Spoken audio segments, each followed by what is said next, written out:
There I am. Hi. Hi. So it's streaming on YouTube now so that Alex can try recording it. Oh, cool. Okay. So my power is completely out here in the Simi Valley. The whole city down again. Hi. Hi. So it's streaming on YouTube now. Oh, geez. It's a 30-second delay. Oh, cool. Let's see how I can shut off the sound on here. Okay. So my power is completely out here.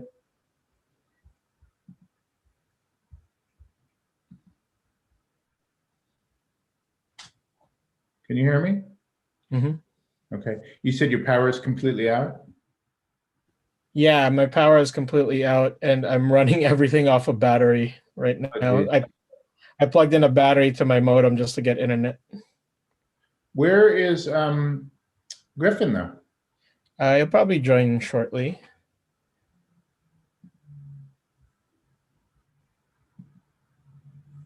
Sorry about that. We were in another meeting, and I was just getting it set up. No problem.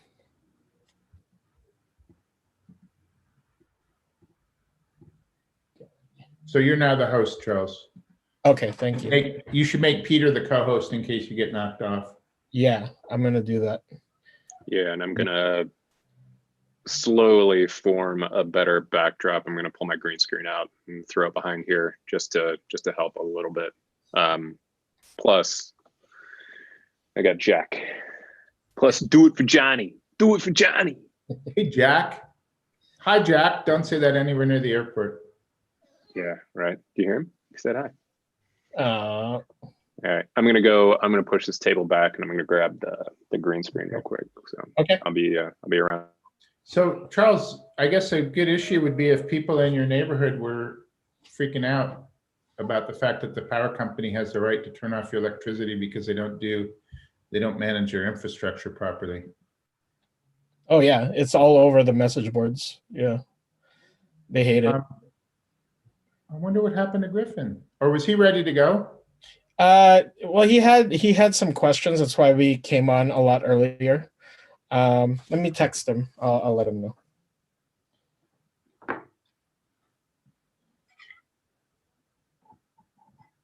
So Griffin was the guy that Joel told us about, that knows everything about Canon cameras. Oh, I didn't know Joel talked about him. Oh, here he is. Okay. He's not in the wait. Oh, there he is. Okay. All right. We're back on. Hey, Griffin, I want to introduce you to Michael. Michael is the what's your new title now, Michael? I'm actually not sure anymore.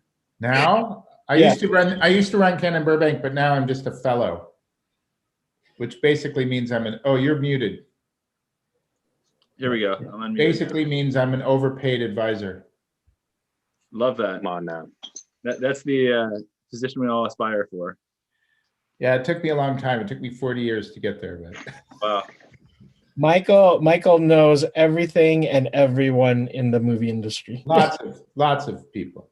That's because I've just been doing it since black and white television days. So Wow. Wow. That's awesome. And then Peter, I don't know if you've met Peter before. I don't think I have. Yeah. Yeah, I was trying to remember if I had or not, but Yeah. So You know Peter what? in Long Beach, and so he's a little bit closer to you. that much closer. Yeah. Charles, Good to do you meet you. have a security tab at the bottom of your window? Yeah. I'll be back in a second. Okay, and is waiting room turned on? Waiting room. Enable waiting room. Yes. Okay. Yep.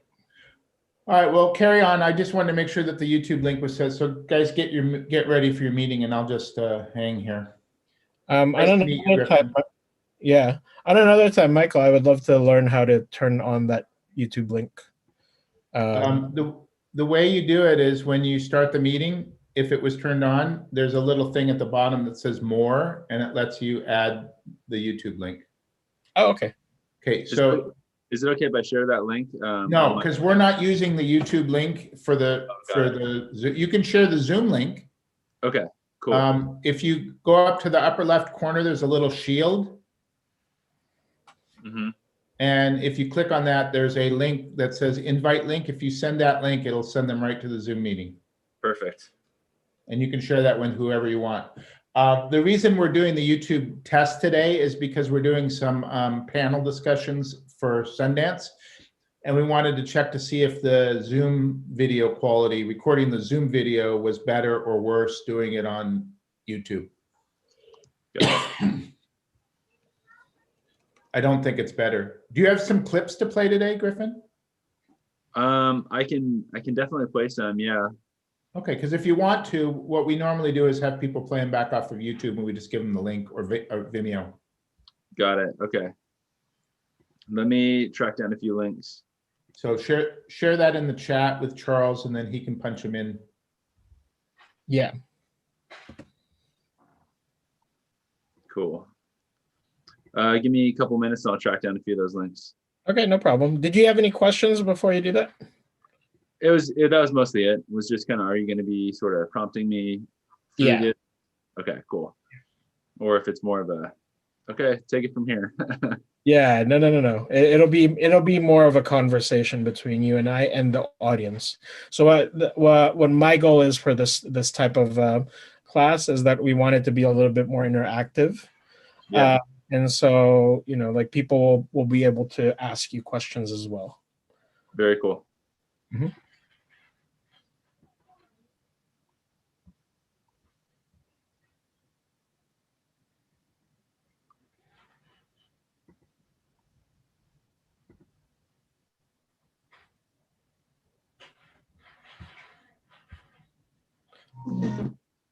Oh, Michael, would you mind sending me the disclaimer? I forgot to make one. Yes, I will. That's the other thing that, can you hear me? Yeah. That's the other thing that I found out is that there's a way for us to permanently put the disclaimer into the meetings starting with the newest version. I didn't do it yet, but Okay. I will send you Thank the you. disclaimer. And Griffin, what I wanted to know is whether you, because you're an influencer on social media, whether you have a McLaren or whether you have a, what was the other one? A GS 320? Oh, unfortunately, neither. Not yet. How many followers do you need? How many followers do you need? More than I have. Million? More than I have for sure. Well, let us know if we can help. Yeah, great. Just I'll send you the address in the chat, and you can send the check, and we'll Okay. Charles could probably handle it from there. That wasn't the kind of help I was offering, but okay. Yeah.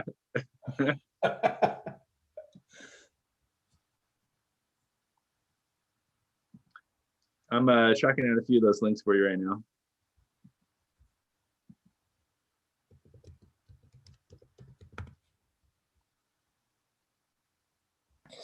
Can you guys hear the wind?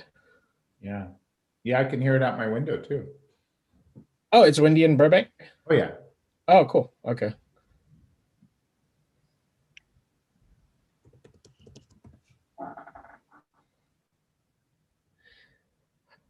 And Griffin, the thing to keep in mind about today is that the reason people are coming to this event is because they're curious and interested in what you do and what your approach is. And they're really anxious to hear the choices that you make and why you make those choices. And then they'll ask questions about that. Cool. Great. Or at least that's why I'm here. Well, hey, I've got questions for you. All right, Charles, I will send you the PowerPoint. Or should I just, yeah, I'll just send you. Thank you. And you can use it as a template from now on. Yeah, thank you. So Charles, I've got that project I worked on, the boxing kid. Oh, yeah. So we just wrapped up. We did a few different edits on it. We did about 5 actually. One of them was like a 30-second TV commercial, which I'm tracking down right now. And we did a 4-minute version for YouTube, and then we did a few different variants for some paid advertising. And then we did a 1-minute version that was a part of this. It was played on Fox actually right before the what was it, the Rose Bowl. So Oh, I'm cool. trying to track down. I found the 4-minute version here because that one's on YouTube. You want me to just drop that in the chat? Yes, please. Yeah, private. Yeah, there you go. Got it. You got it. And then I think I could delete it maybe, or if we don't want to. Actually, I don't know if I can. No, actually, they won't see that, I don't think. If it's just, if it's to everyone, they will. Oh, they will. Okay, that's So fine. yeah, go ahead and delete it, and then you can. I don't know if, can you delete it? Yeah, I'm looking for a way to delete it. Okay, quick Google search. How to delete.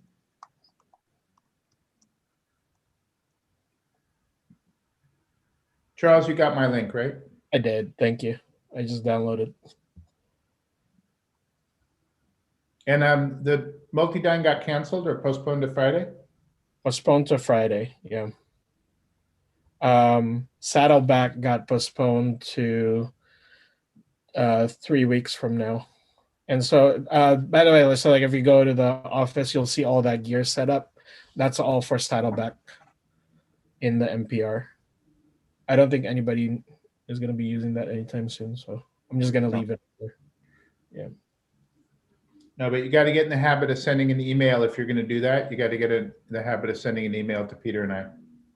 Okay.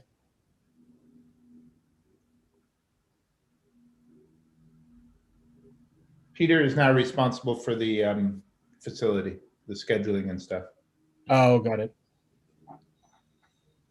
That's so weird. For you, what do you think it's like for me? I know. That's what I'm saying. That's so weird. Yeah. Does it feel like a huge weight lifted though? No, not that part of it. That was the part I really liked. Mm, No. yeah.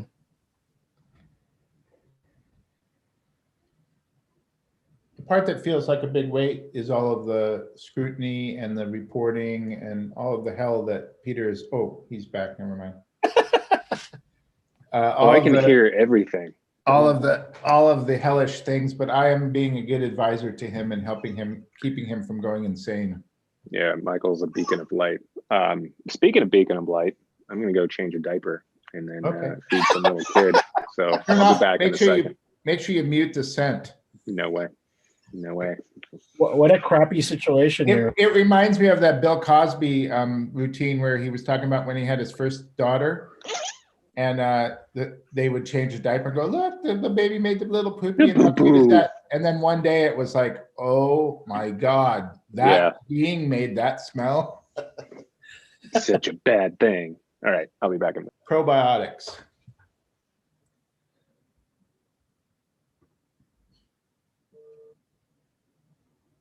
Well, that's cool. What was that? Yeah, it's different filters now, so you could have. I could have a. Keep in mind, Charles.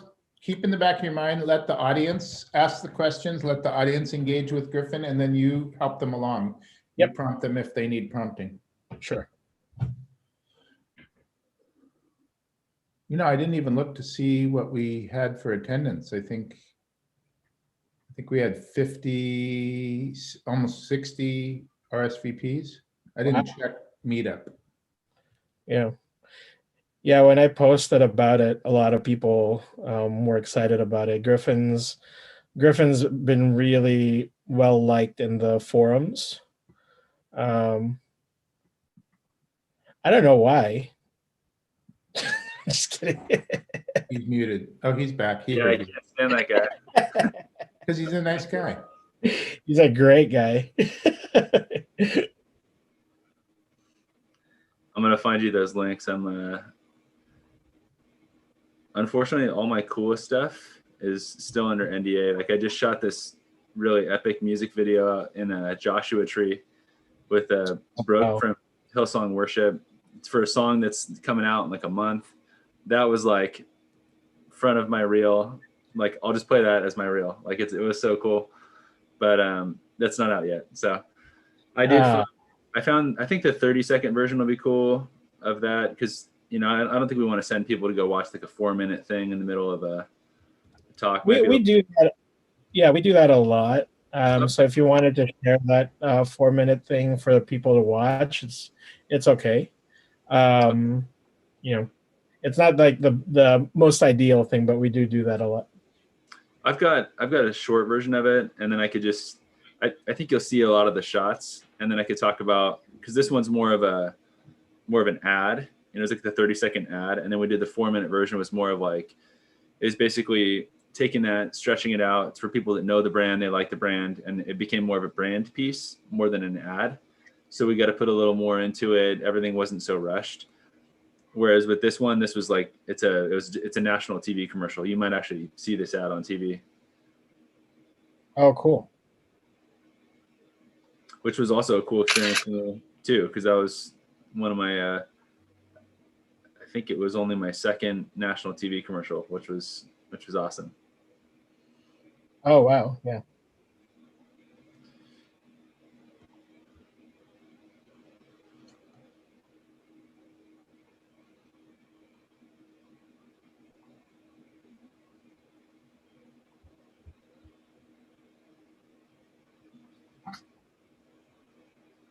Do you have any shoots coming up? Nothing this week. Last week I got out of a pretty heavy production week with actually doing some more stuff with the crew from Hillsong, but they're kind of working on something that I'm under NDA they can't talk about, but to talk about it really vaguely, it's sort of like an educational, similar to Masterclass, if you've seen Masterclass. Oh yeah, you were telling me about that. Yeah, that's awesome. Yeah. For worship. Yeah. We shot some stuff with Brandon Lake, if you know who that is. Yeah. And then Brooke Lidgerwood. So that was cool. But that was a big heavy week for me this past week. It was 3 production days and they're like 12-hour days. And so then fortunately on the tail end of that, I'm catching a little tiny cold. So now I can just stay home and not have to cancel any shoots. Yeah. It's good to have some break time. Totally. Yeah.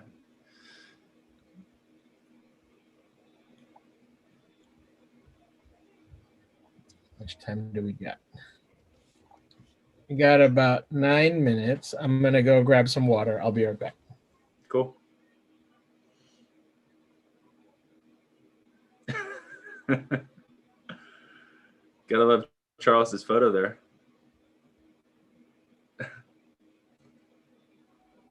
That's because Zoom is pretty dumb, and usually I'm the host. Gotcha.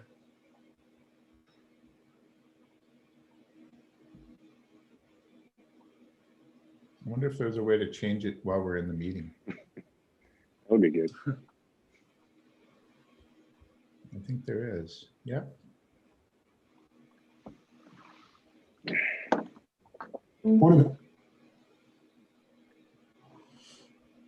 View more settings. There we go.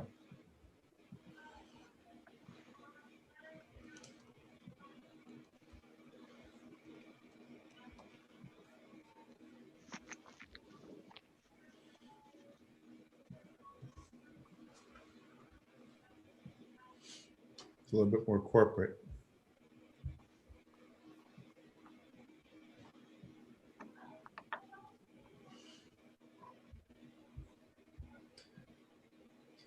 You know, Peter, as I look at you more, I think I recognize you from some Canon videos. You must have done some videos, right? Oh yeah, yeah. You might have remembered me from such videos as the compact cine servos. No, yeah, dude. We've put out a bunch of them in the last few months, and normally I will have a much better setup than this. This was when I talked to Charles earlier. He said his power went out, and Yeah. I was like, so I started doing this to the production closet to get the green screen and to get, just in case if Charles disappears, I wanted to at least have a backup so you wouldn't be floating on your own. You know what I'm saying? Totally. Yeah. See, that's better for Charles. Goes away. Right. But what happens if I do it? Does the same thing happen if I do it? No. How cool is that? Yeah, Zoom is one of those programs where every time you start it up, it uploads an update, and then it has all these other features that you didn't know about. Totally. Okay.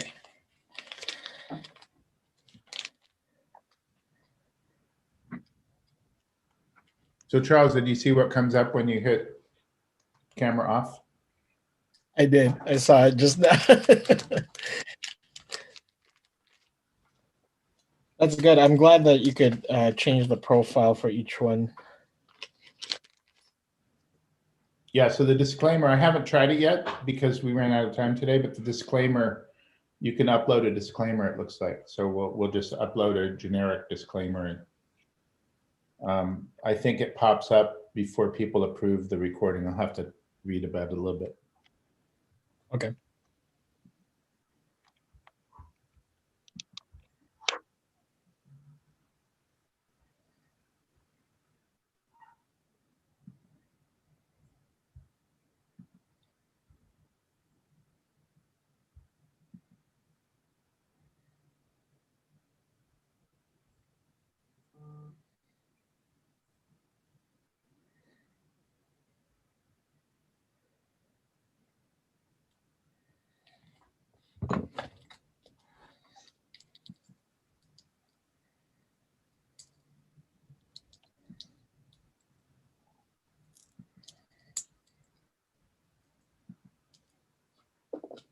Oh, I found it.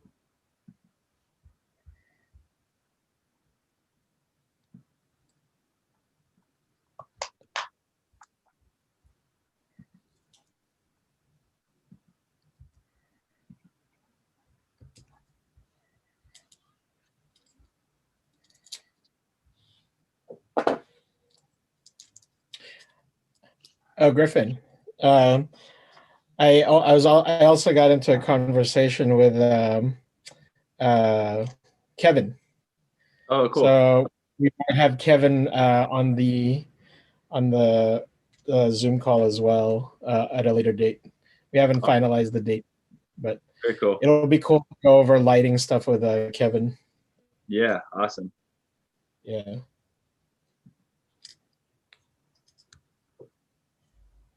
He sold his C200, huh?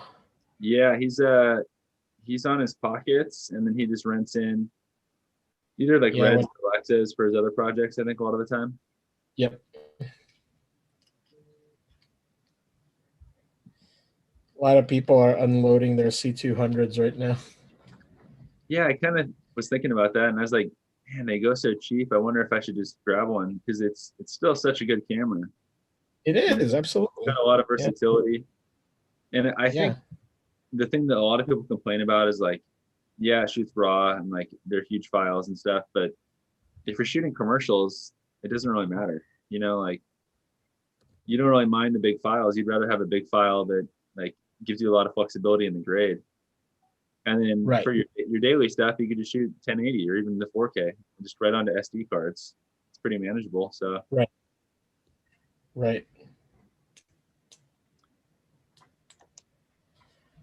So without giving away too many talking points, I use the C70. Two C70s is my B and C camera next to my C500 on that last shoot. the masterclass style shoot.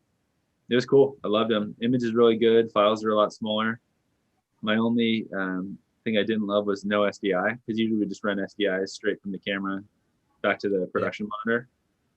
But Yeah. the client was stoked on the image, so that's the big thing. I love that camera. That's the biggest thing that I think is the issue with that camera, just the SDI. Yeah, that, and then the one other thing that I think is like a little tiny issue is I usually only buy SanDisk cards, and the SanDisk UHS 2 ones give like some sort of an error, but like they work perfect. They do, yeah. I think it's just a firmware issue on SanDisk.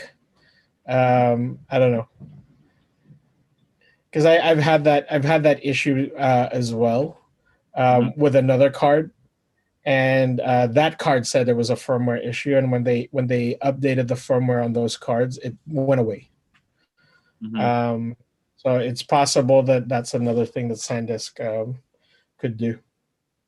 I'm looking forward to when they come out with some like 512 gig cards. I'm sure they will in the future, but I was told it's not possible.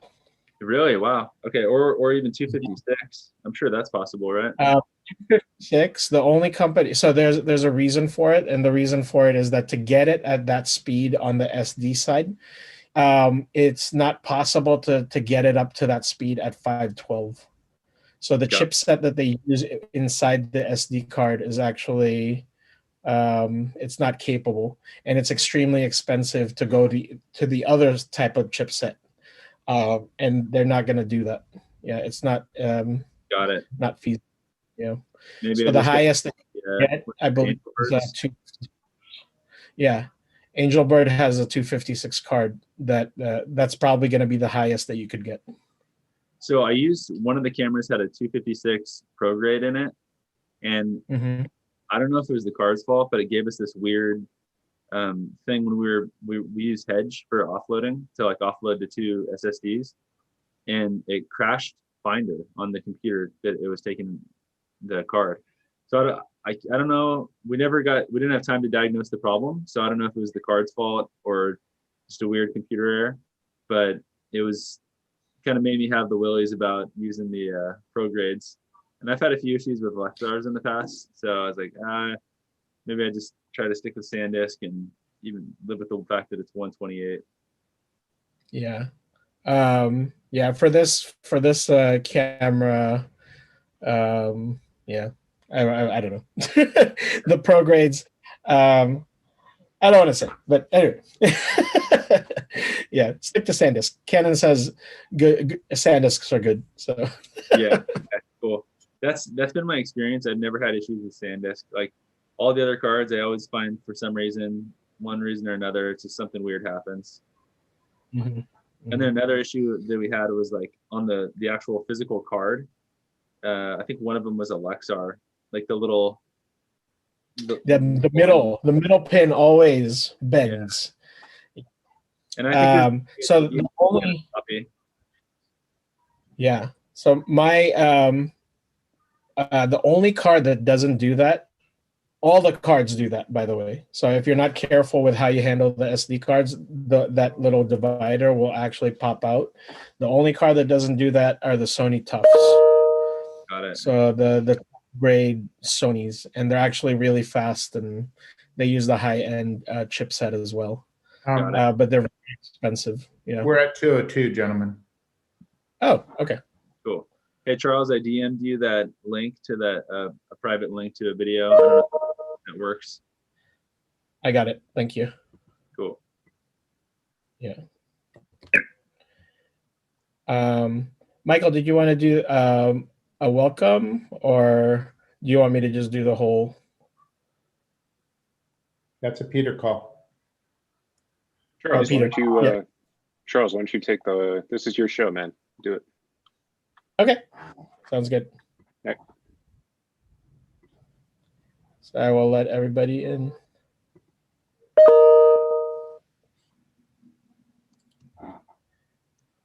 Good afternoon, good early evening, everybody.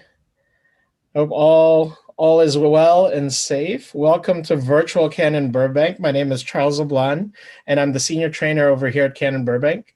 I apologize that everything is a little bit different today.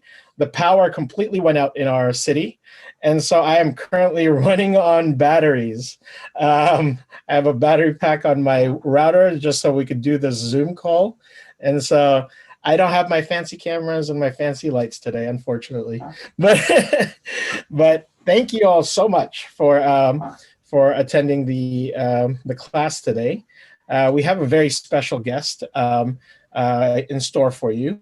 But before we go through that, I wanted to let everybody know that we are going to be recording the call today, and I'm going to share a disclaimer. Just a second. I'm going to share a disclaimer, and if you could just please read through that disclaimer. And if you are uncomfortable in the recording today, we will have the link at a later time. I will share my email later on, and if you email me, I'd be happy to send you the recording. Okay.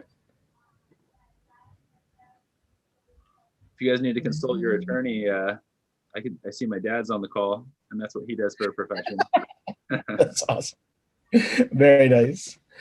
How do I unshare this? There you go. Stop share. Okay. All right. And without further ado, I want to introduce you to a good friend and a great filmmaker. His name is Griffin Conway. Griffin is based out of Orange County, California. And he is just like a great inspiration for those of you guys that are on YouTube. Definitely check out his channel. He does some great camera comparisons. Him and his fiance Delaney go out and shoot everywhere in LA and Orange County, and it's really cool the content that he's producing. On top of it all, he's just an overall great guy. He is a giant though. Like I am 5'6", and Griffin is just like, he's on a different stratosphere. So Griffin, welcome to the show. Hey, Charles, thanks so much. And thank you guys all for being here. Seriously, I'm like blown away, all the people that are here. It's so cool. I am fighting a little tiny bit of a cold. It's not coronavirus, I promise. I checked my doctor. You can't transmit it through Zoom, so should be all good there. But yeah, I appreciate you guys being here and just coming and hanging out for an hour while we talk about gear and filmmaking and all that fun stuff. So thanks, guys. Yeah, thank you so much for being here. By the way, everybody, I want to let you know that this is an open conversation. So feel free to raise your hand if you have any questions as we're going through the chat. So first of all, Griffin, we want to get to know you a little bit better. You know, people are getting to know you a little bit through your work, the stuff that you're sharing on Facebook and YouTube and your social media. But who is Griffin Conway? How did you get started in filmmaking? Yeah, so it's a bit of a funny story. I never had any intention whatsoever to start with filmmaking or photography or anything like that. Actually, probably about 6 years ago, I was working at a gym, and my bosses I went over to their house for a barbecue, and they had all these cool photos across their wall. And they had traveled all over the world teaching jujitsu seminars. And I was like, man, that's cool. Like, how cool is that? They traveled the world, they took all these amazing photographs, and now they have this like beautiful wall in their house to just share all these awesome photographs. And I just thought, like, that's something I want someday. Like, I don't know when, I don't know how, and the job that I was at couldn't really travel or anything like that. And so I was like, I don't know, I'm gonna just kind of put it on my bucket list, and someday down the road, I'm gonna try to do that. And so sure enough, like, I saved up some money and I bought a used 5D Mark III off Craigslist and a 24-70. And I was like, all right, here we go. I heard this is, what you're supposed to buy. And so this my boss had, so I bought the same thing. And how long ago? I mean, it wasn't that long ago, to be honest with you. I mean, I haven't been doing this for 10 years. I mean, it's probably at this point, I'd say 5 years ago. And I just started, like, when I get into something, I get really, really into it. And I didn't really anticipate getting into it the way that I did, but the first week I had my camera, the guy that I bought it from off Craigslist calls me up. He's like, "Hey dude, I'm shooting this wedding next week. And the guy who's supposed to be lead shooter on it had this problem with his eye. Like he like scraped his like retina or cornea or something. I don't know. And he's like, can you come shoot with me? I'm like, dude, I just got this camera a week ago. Like I barely know how to turn it on. And he's like, just come, like you'll be good. You'll be good. And so he was the lead shooter, I was second shooter. Sure enough, I go shoot the wedding. A few people saw the photos and like started hitting me up like, hey man, those photos are pretty cool. Like, can you shoot my wedding? And then it was like one thing led to the next and the next thing led to the next. And it was kind of like, before I knew it, I was like every weekend I was working, doing freelance photography at that point in time. And then during the week, I'd be just like at my job, but like secretly, like browsing every website of like reading every article, watching every YouTube tutorial, and like just kind of like teaching myself as much as I could in that off time. And then all the while, about the time that I got my camera was when I started dating Delaney. And so like, I'd always like, hey, can you come with me? Like, let's go to the beach, let's take photos, or like, let's like do something. Like, I'm gonna figure out how to work this thing. Like, it gets 5 stops overexposed. Like, okay, I'll figure out what I did wrong next time. And like, so it's kind of like this learning process, like all the while. And then just started doing more and more jobs. And I eventually got to a place where I was like, wow, like, I'm kind of like, I think this is my real job actually, because like I'm making, like this could fully be a living on itself. I could just do this. I don't have to do the 9 to 5 gig at the gym, which was great. And it was a cool job. I loved it. But it was just really kind of a gradual progression. And then it was really when I started working with this company that I work with in-house now called Fight Camp. They hit me up and they're like, hey, can you shoot some photos for us? Like, just like whatever. I got paid $300 for it, which is like, you know, I don't know where everybody's at in their career and stuff, but like, that's not like a massive gig whatsoever. I went and shot some photos, and then like, they're like, hey, what are you doing next week? Can you shoot a commercial for us? I'm like, yeah, for sure. I never shot a commercial in my life, and I had no idea how to do it. But I was like, okay, cool. Like, we'll figure this thing out. And so shot the commercial, and I'm just like YouTubing like how to shoot a commercial, like, you know, just like literally figuring this thing out as like I go. And like, it was bad. It wasn't great. And they wanted something that was like a little bit complex. They wanted me to like motion track something onto the TV that hadn't been shot yet. And so I was like, oh, easy, no problem. I could do it in my sleep. And then like, I had no idea how to do it. So I'm like watching every like Premiere tutorial and like After Effects and how to do Mocha AE tracking on screens. And like, so anyways, like I do this and like, they're like, yeah, we loved it. It's so awesome. Like, these guys are insane. That commercial sucked. But like, all the while I'm like, hey, cool. Like, I'm stoked that like you guys liked it. Like, what are you doing next weekend? Like, we want to shoot some like boxing classes. Okay, cool. And at this point in time, like I figure I'll tell you guys about the gear just to give you a feel for where I'm at in my career. At this point in time, I still had the 5D Mark III, but I'd saved up enough money and I'd bought a 1DX Mark II, which was like, you know, I watched enough Peter McKinnon videos. So I was like, all right, that's got to be the cool camera that everybody gets, right? So I got that. And then they wanted 3 angles though. And I had gotten Delaney, my fiance, I'd gotten her a Rebel T6 as like a Christmas gift, just so she could tag along and could shoot photos together, which is like, it's basically Canon's like most entry-level cameras, the cheapest, most basic one they have.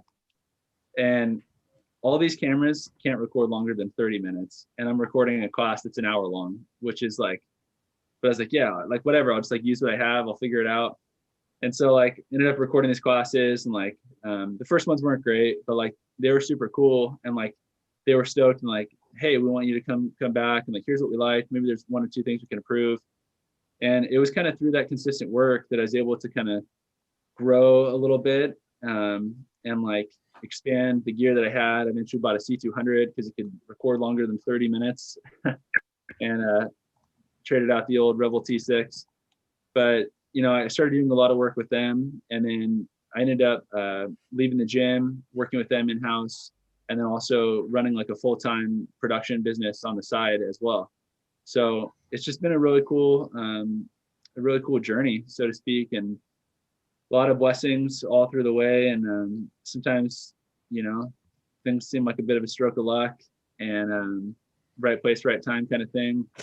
But, you know, it was really through like all the YouTube tutorials that I'd watched that I learned like so much. Like, you know, everybody from like Peter McKinnon and Maddie and all those guys like in the beginning, and then like eventually you find yourself to like the wandering DP, and like you start finding the more advanced tutorials and stuff like that. But that's kind of what inspired me to get on YouTube, was like I wanted to find a way to just sort of give back. And like I don't really want to take anything from it, like whatever, if it like grows or whatever, that's cool. But like what I mostly wanted to do was just be able to just share a little bit of the like learnings and things that I found through years of just kind of figuring this all out through my own mistakes, and just be able to share that and give that back a little bit. So if you guys don't follow me on YouTube, feel free to check that out. But I imagine some of you probably do. We'll drop a link in the chat or something. But yeah, that's kind of who I am. And then I guess outside of the work life, I'm engaged, as I mentioned, and I was supposed to get married this past year, but unfortunately with COVID and all that stuff, we couldn't do it. Couldn't have the ceremony this year, so we're postponing until next November. So there's that. And originally grew up in Central California, like kind of like Fresno area, and yeah, grew up, got a great family back home, and I went to school at UC Irvine. That's kind of what got me in Southern California, and then just lived there ever since and enjoyed it. For those of you guys that are not savvy with Griffin's work, I'm going to post a link in the chat, and we're just going to take like a few seconds to take a look at that video. So once everybody is back, we'll just take 30 seconds to watch this quick clip of Griffin's work. Go ahead and mute yourself, by the way, everybody.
Charles, let me know.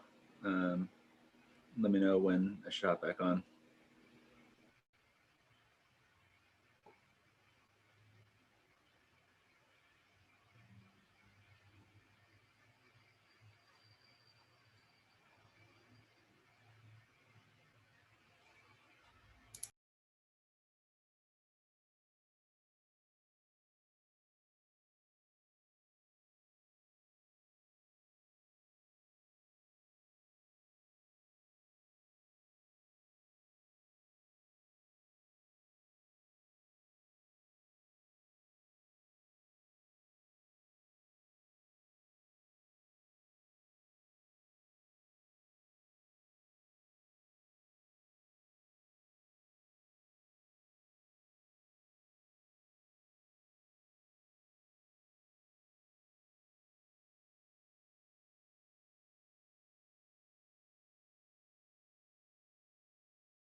All right.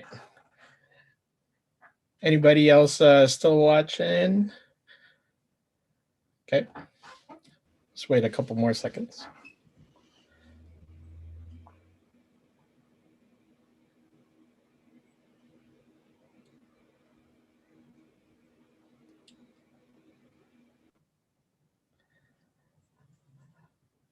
All right, Griffin. So we got a couple of questions in the chat. And I want to kind of rephrase some of the questions there. But if for you personally, how much would you attribute the quality of work that you're able to produce now to hard work versus your natural talent? Like how would you gauge that for you? I would And do say, you think film school is important? so to speak to film school, as I'm sure you guys probably figured out, I didn't go to film school. I think there's a lot of people that went to film school and they've definitely learned some things that I haven't learned, and that's cool. And I think everybody's path is different.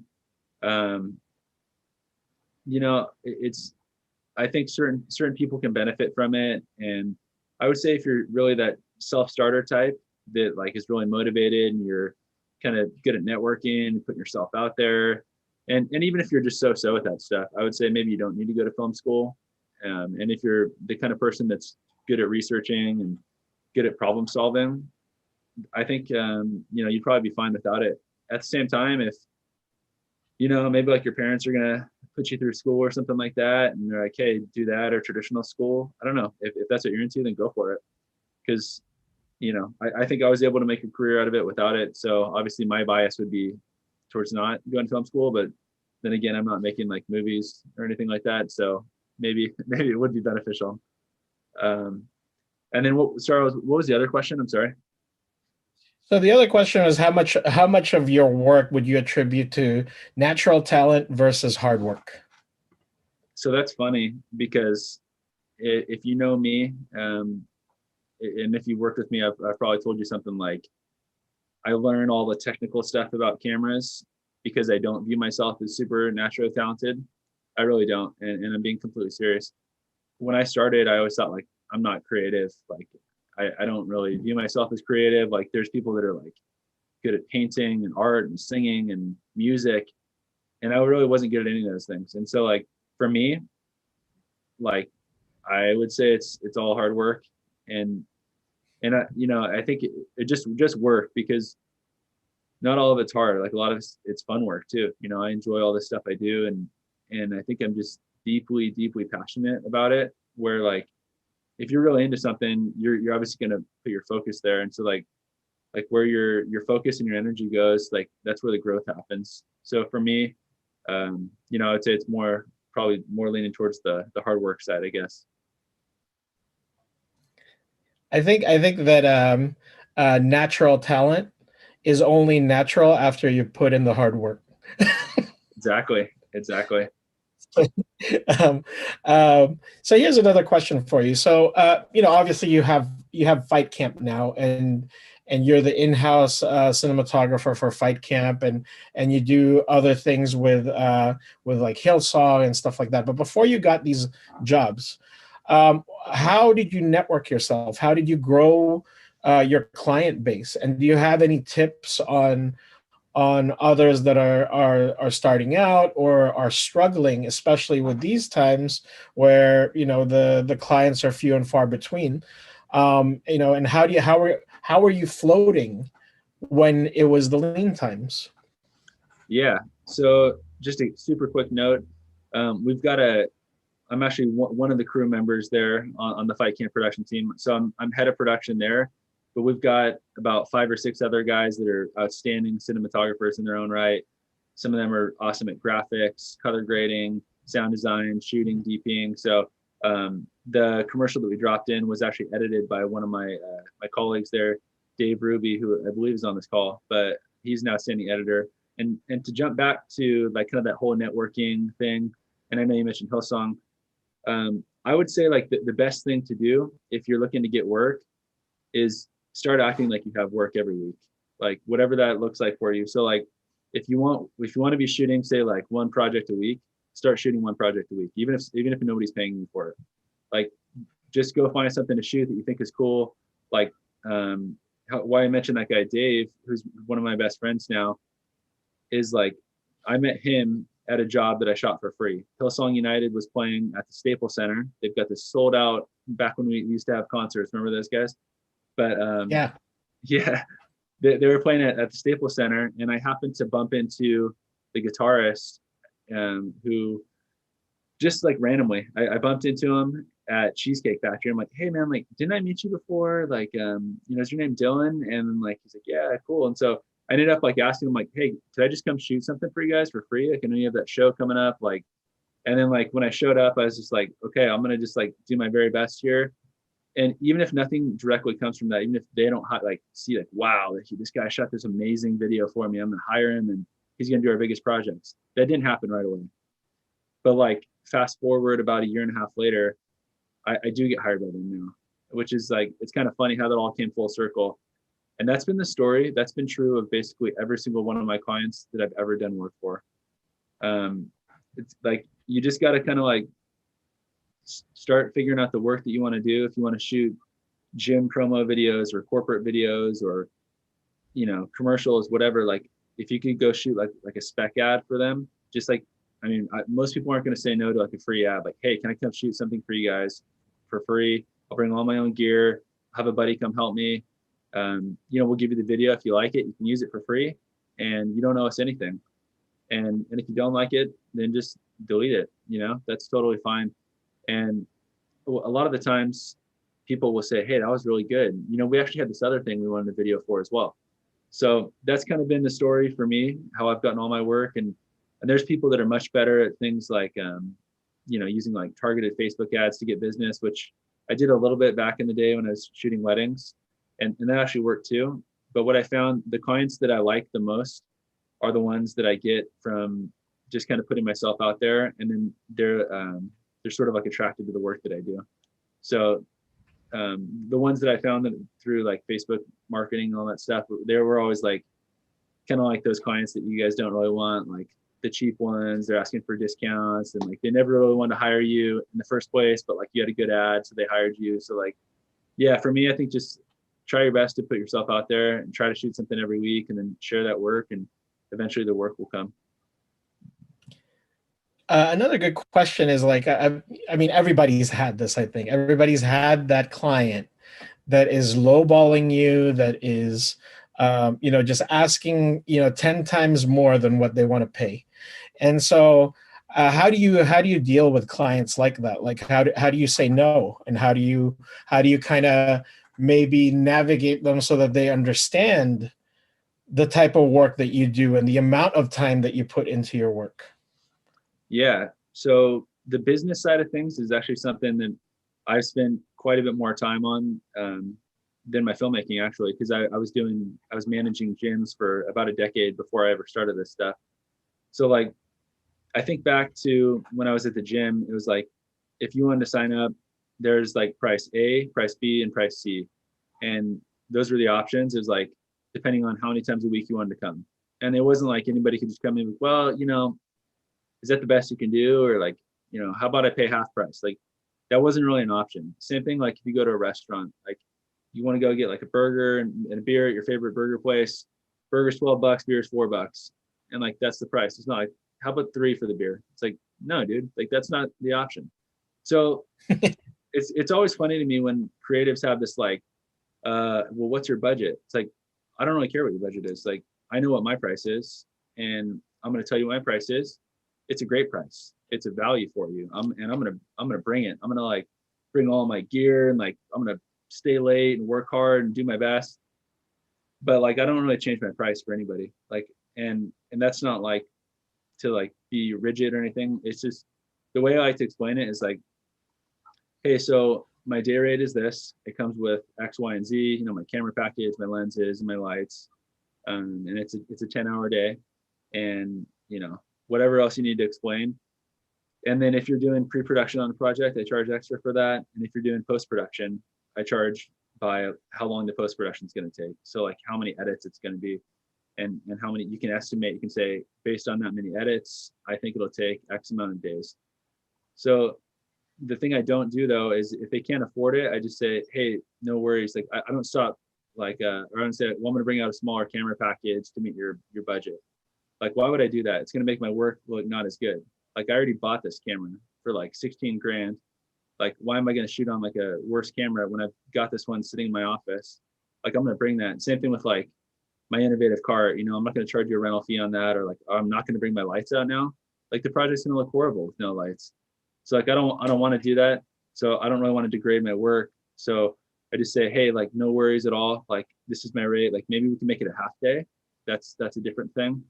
And if you can't do it, then no worries. I can recommend you to somebody that I think is really good, and they'd probably be a good fit for you.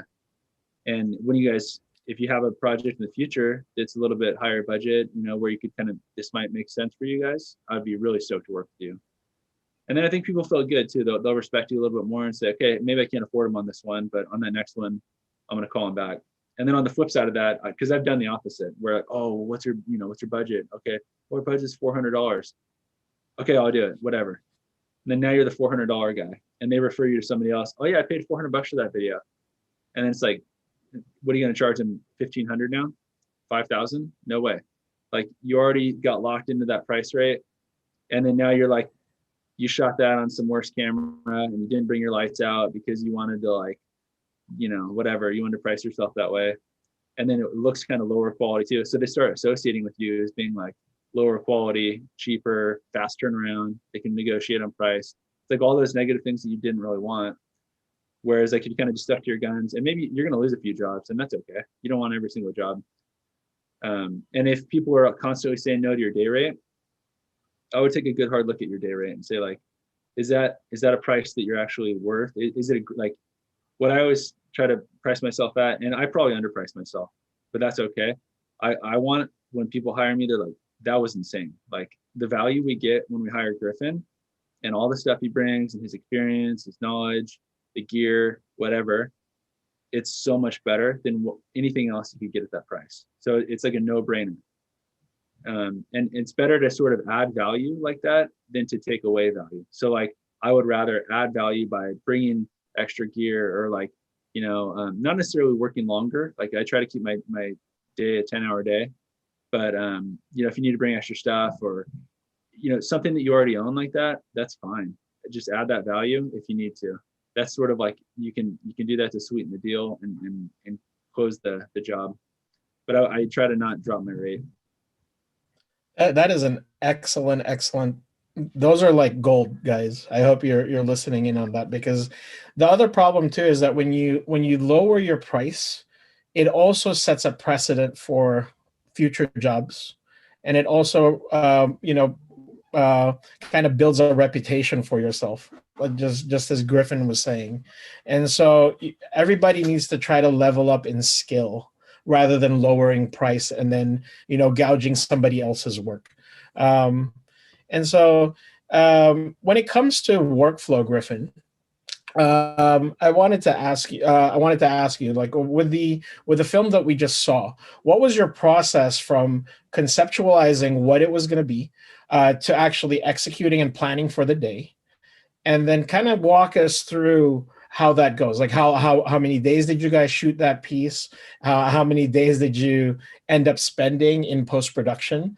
And if you have any tips on how to get everything kind of concise and organized so that you're not spending so much time in post-production. I think a lot of people have this issue, is that they shoot too much, they plan too little, and then you're spending a lot of times trying to fix the shot.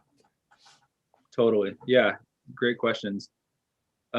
So the way I always describe it is like, I was one of the people that worked on that project. I wasn't the only one. And without my teammates that helped me tackle that project, there's no way to make something look real professional caliber without a good team. So I'd say the first step is try to find some people, in that particular video, it was a fight camp video. So we worked on it with the guys that I was mentioning. But in pre-production, we had my colleague Jeff and myself worked a lot on the pre-production together. I I was directing that one. So it was basically coming up with like all the questions I'm going to ask in my interviews, write them down. I came up with like a little shot list of like, and storyboard of like the main bullet points we wanted to tell in the story. And then also, because we did a few versions, that was like the short 30-second version. That one is I think it's playing as a national TV ad right now, but there's like a longer 4-minute version that's available on YouTube as well. But like mapping out like what the needs are from the stakeholders, from the client. So like, okay, here's the message we want to convey. Here's the main bullet points we want. And getting those down on paper, and then also getting like the shot list and for like visual inspiration. I knew I wanted it to have a little bit more of like a kind of like a darker, grittier boxing vibe, not super high key and bright and vibrant. It was a little more like we wanted to feel authentic. So those are some of the things. And then I just kind of shared those with my team. So that was actually, we shot it out in Atlanta. It was shot over 2 days. And it was myself and my partner, David Ruby, went out. And also one of the guys from the Fight Camp team went out as sort of a creative director. And we shot on 2 C500s and some Kawa anamorphic lenses. And when we're there, there's not really too much that's left like for surprise. Like we're not coming up with too many ideas just last minute. We already knew we had to interview 3 people, and we already had planned out, 4 people, 3 people on one day, and then 1 person on the second day. And then we sort of had a general idea of what B-roll shots we wanted. And then we did leave that last, I'd say like 10% to sort of, when we're there in the house, it's in Atlanta, so we couldn't do a location scout. If it was a local place, we would have gone and watched the location. But, we basically had to go there, and we had a gaffer that was from Atlanta, and he helped us with the lighting, as well as myself and Dave were kind of acting as like cam ops, but also helping with like the lighting and all that stuff. And then we had one other guy, I'm spacing on his name. I think it was Nick. Dave, not if it was Nick. Yeah, it was Nick. Okay, cool. But yeah, so the interview setup is on point, by the way. I love the look of that interview setup. And thank you. Did you guys have to like fill in anything on the actual arena, or not arena, the boxing ring? So the boxing ring was like, it was just a really cool gym. I mean, it was that really classic, sort of authentic looking old school boxing gym. So from a set design perspective, it was pretty dialed. But we had our gaffer put some those Astera pixel tubes up in the ceiling. They're kind of like quasar type lights. And he mounted them to the ceiling. So they looked like, and we killed all the house lights because the house lights had flicker and they were kind of like a weird color. So, and then we pumped a bunch of haze in there. And so that was pretty much it in terms of lighting for like the B-roll. And then for the interviews, we just blasted, I think it was like a 300D for a big 4x4, and just get the light source real close. And then I think we did a hair light that was another aperture light, like a 120D. And then in terms of post-production, we spent probably 2 weeks because there's kind of a lot of deliverables. But to just summarize that really shortly, it was basically myself, I took an edit, Dave took an edit, and then I think, can't remember if we had Jeff work on one. So we got the edit to a place where we liked it. And the process is different for all of us. Like, I'm not super great at graphics. So we do have some people on our team like Dave and Jordan. And basically I got it to a place, and then I described what I wanted.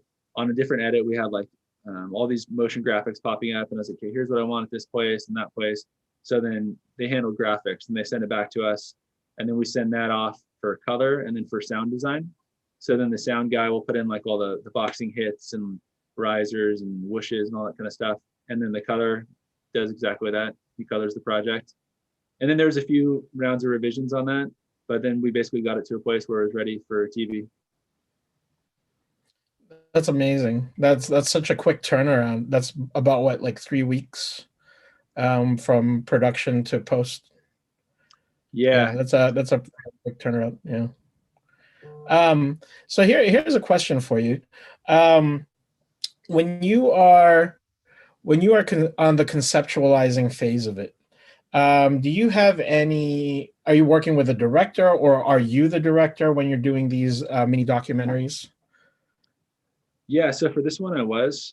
Usually the way it works, at least for me, is they'll come and they'll have like a pretty good idea of what they want. So like this particular project, it was for a brand. So they're like, hey, we have this story.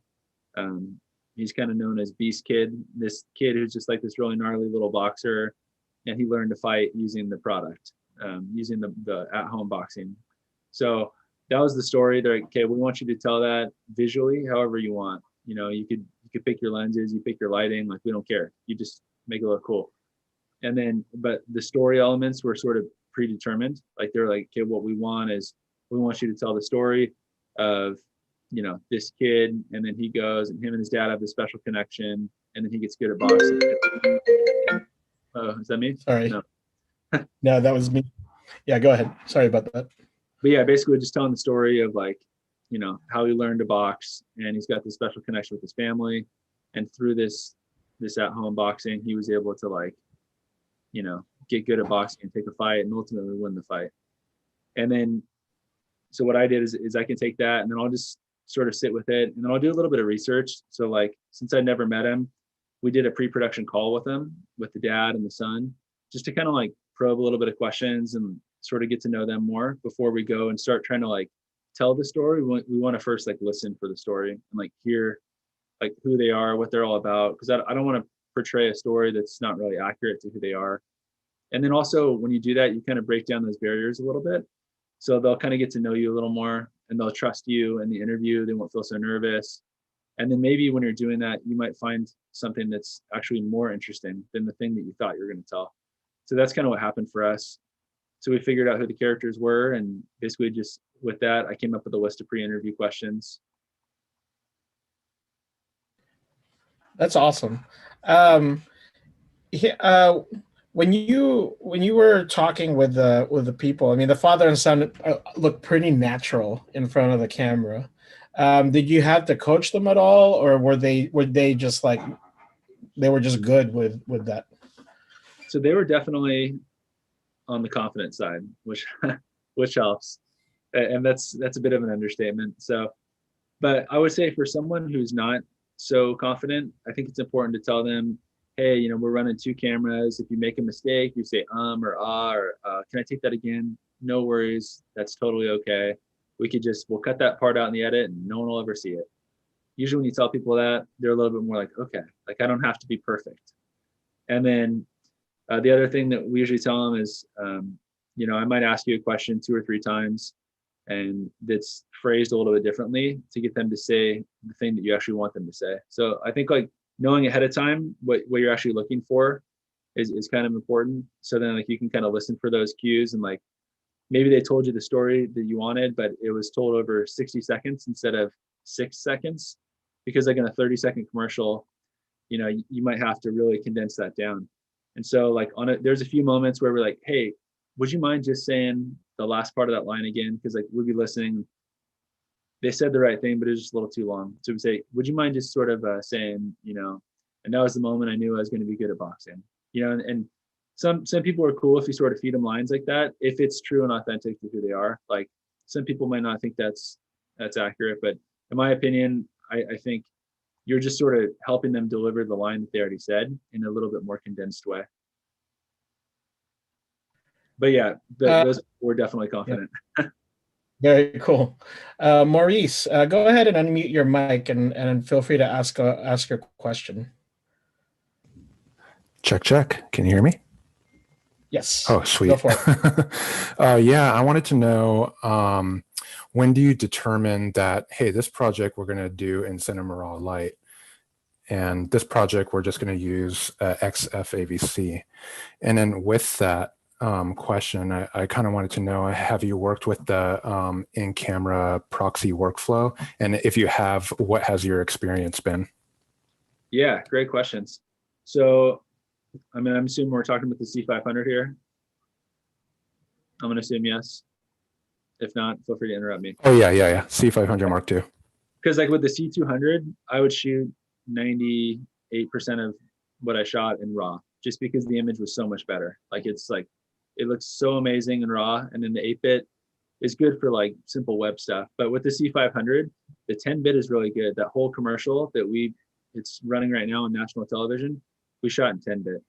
I mean, the image looks really, really good. It's a really strong codec. You can push and pull it in the grade.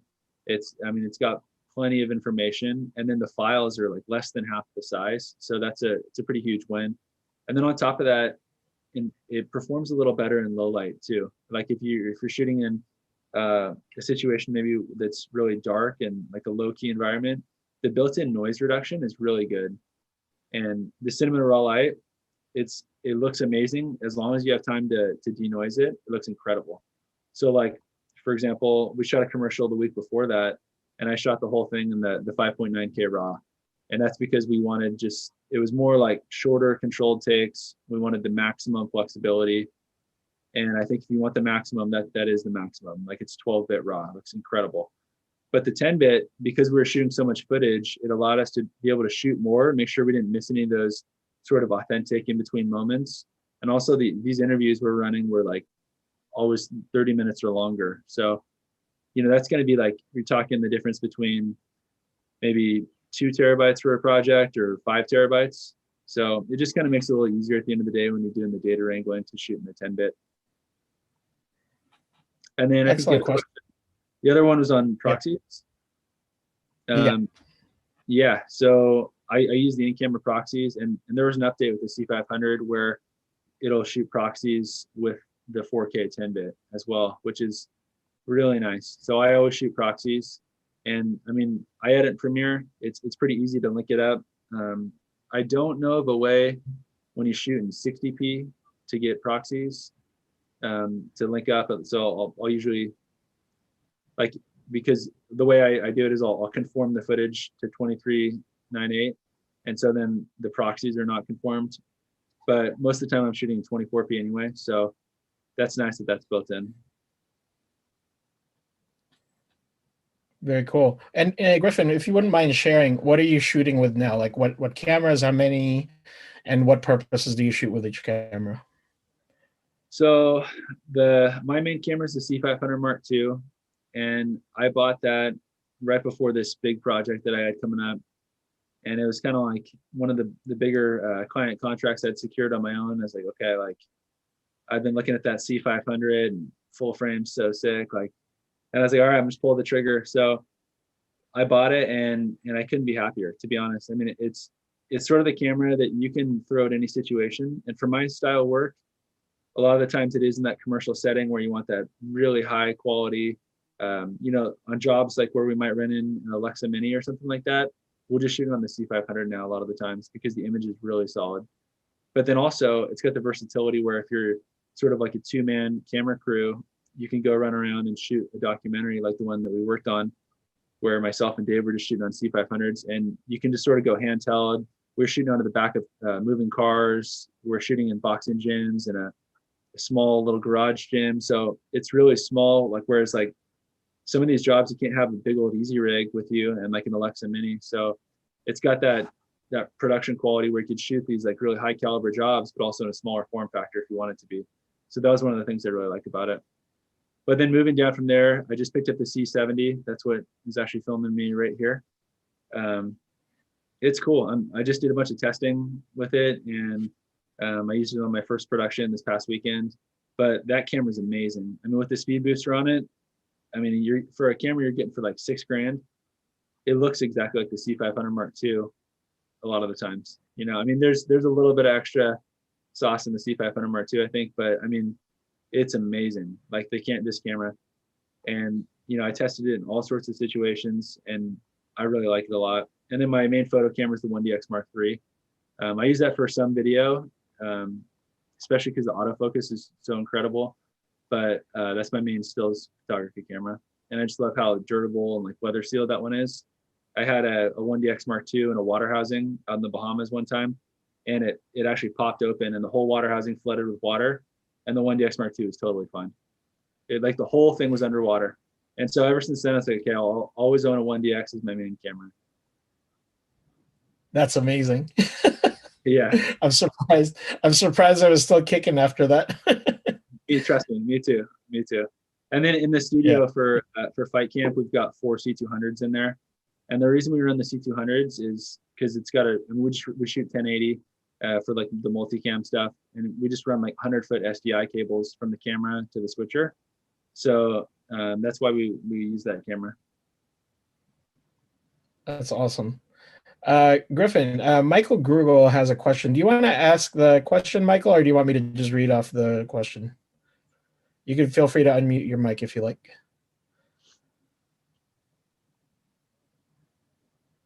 He says, go for it. Oh, okay. So, Griff, Michael wants to know, how has YouTube played a role in your filmmaking career? Do you think that it's important?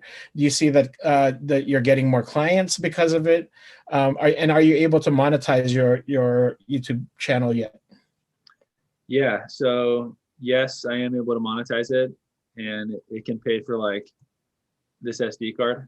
Like, it's not much. Yeah, I mean, it's cool. Like, I mean, but I'm definitely not going to become a millionaire this year from YouTube. That's for sure.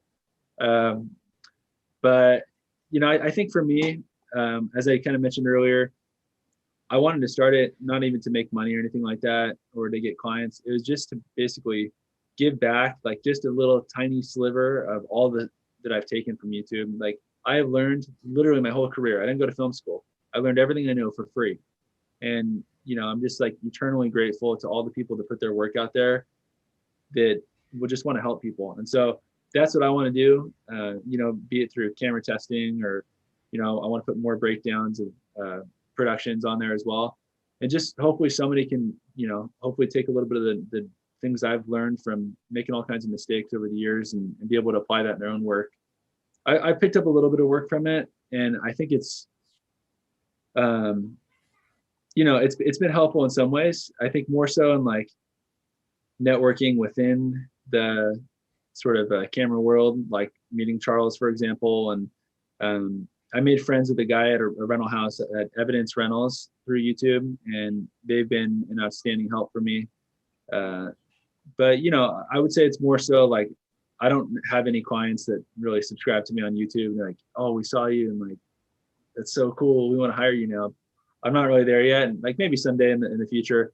Except actually on this call, I see Tyler Edwards, and Tyler and I became friends on YouTube, and he did hire me, and I went out and shot a cool project with him. Check his channel out too. He's got a great channel on YouTube. What would you say to people that are, you know, like still shooting with like 1DX Mark IIIs, EOS Rs and stuff like that? What would you say the advantage of having a cinema camera versus the still side? Yeah. So like I had mentioned earlier, I shot with the 1DX Mark II for a long time. That was sort of my main camera. And the thing that pushed me to buy the C200 was that story. I don't know if everybody was here in the beginning, but it doesn't record longer than 30 minutes. And most DSLR and mirrorless cameras don't. So like for me, I was doing some longer form content that was like an hour long. You can't really stop and start in the middle of a boxing class. You kind of need to roll it the whole time. So that's why, I mean, that's one of the reasons.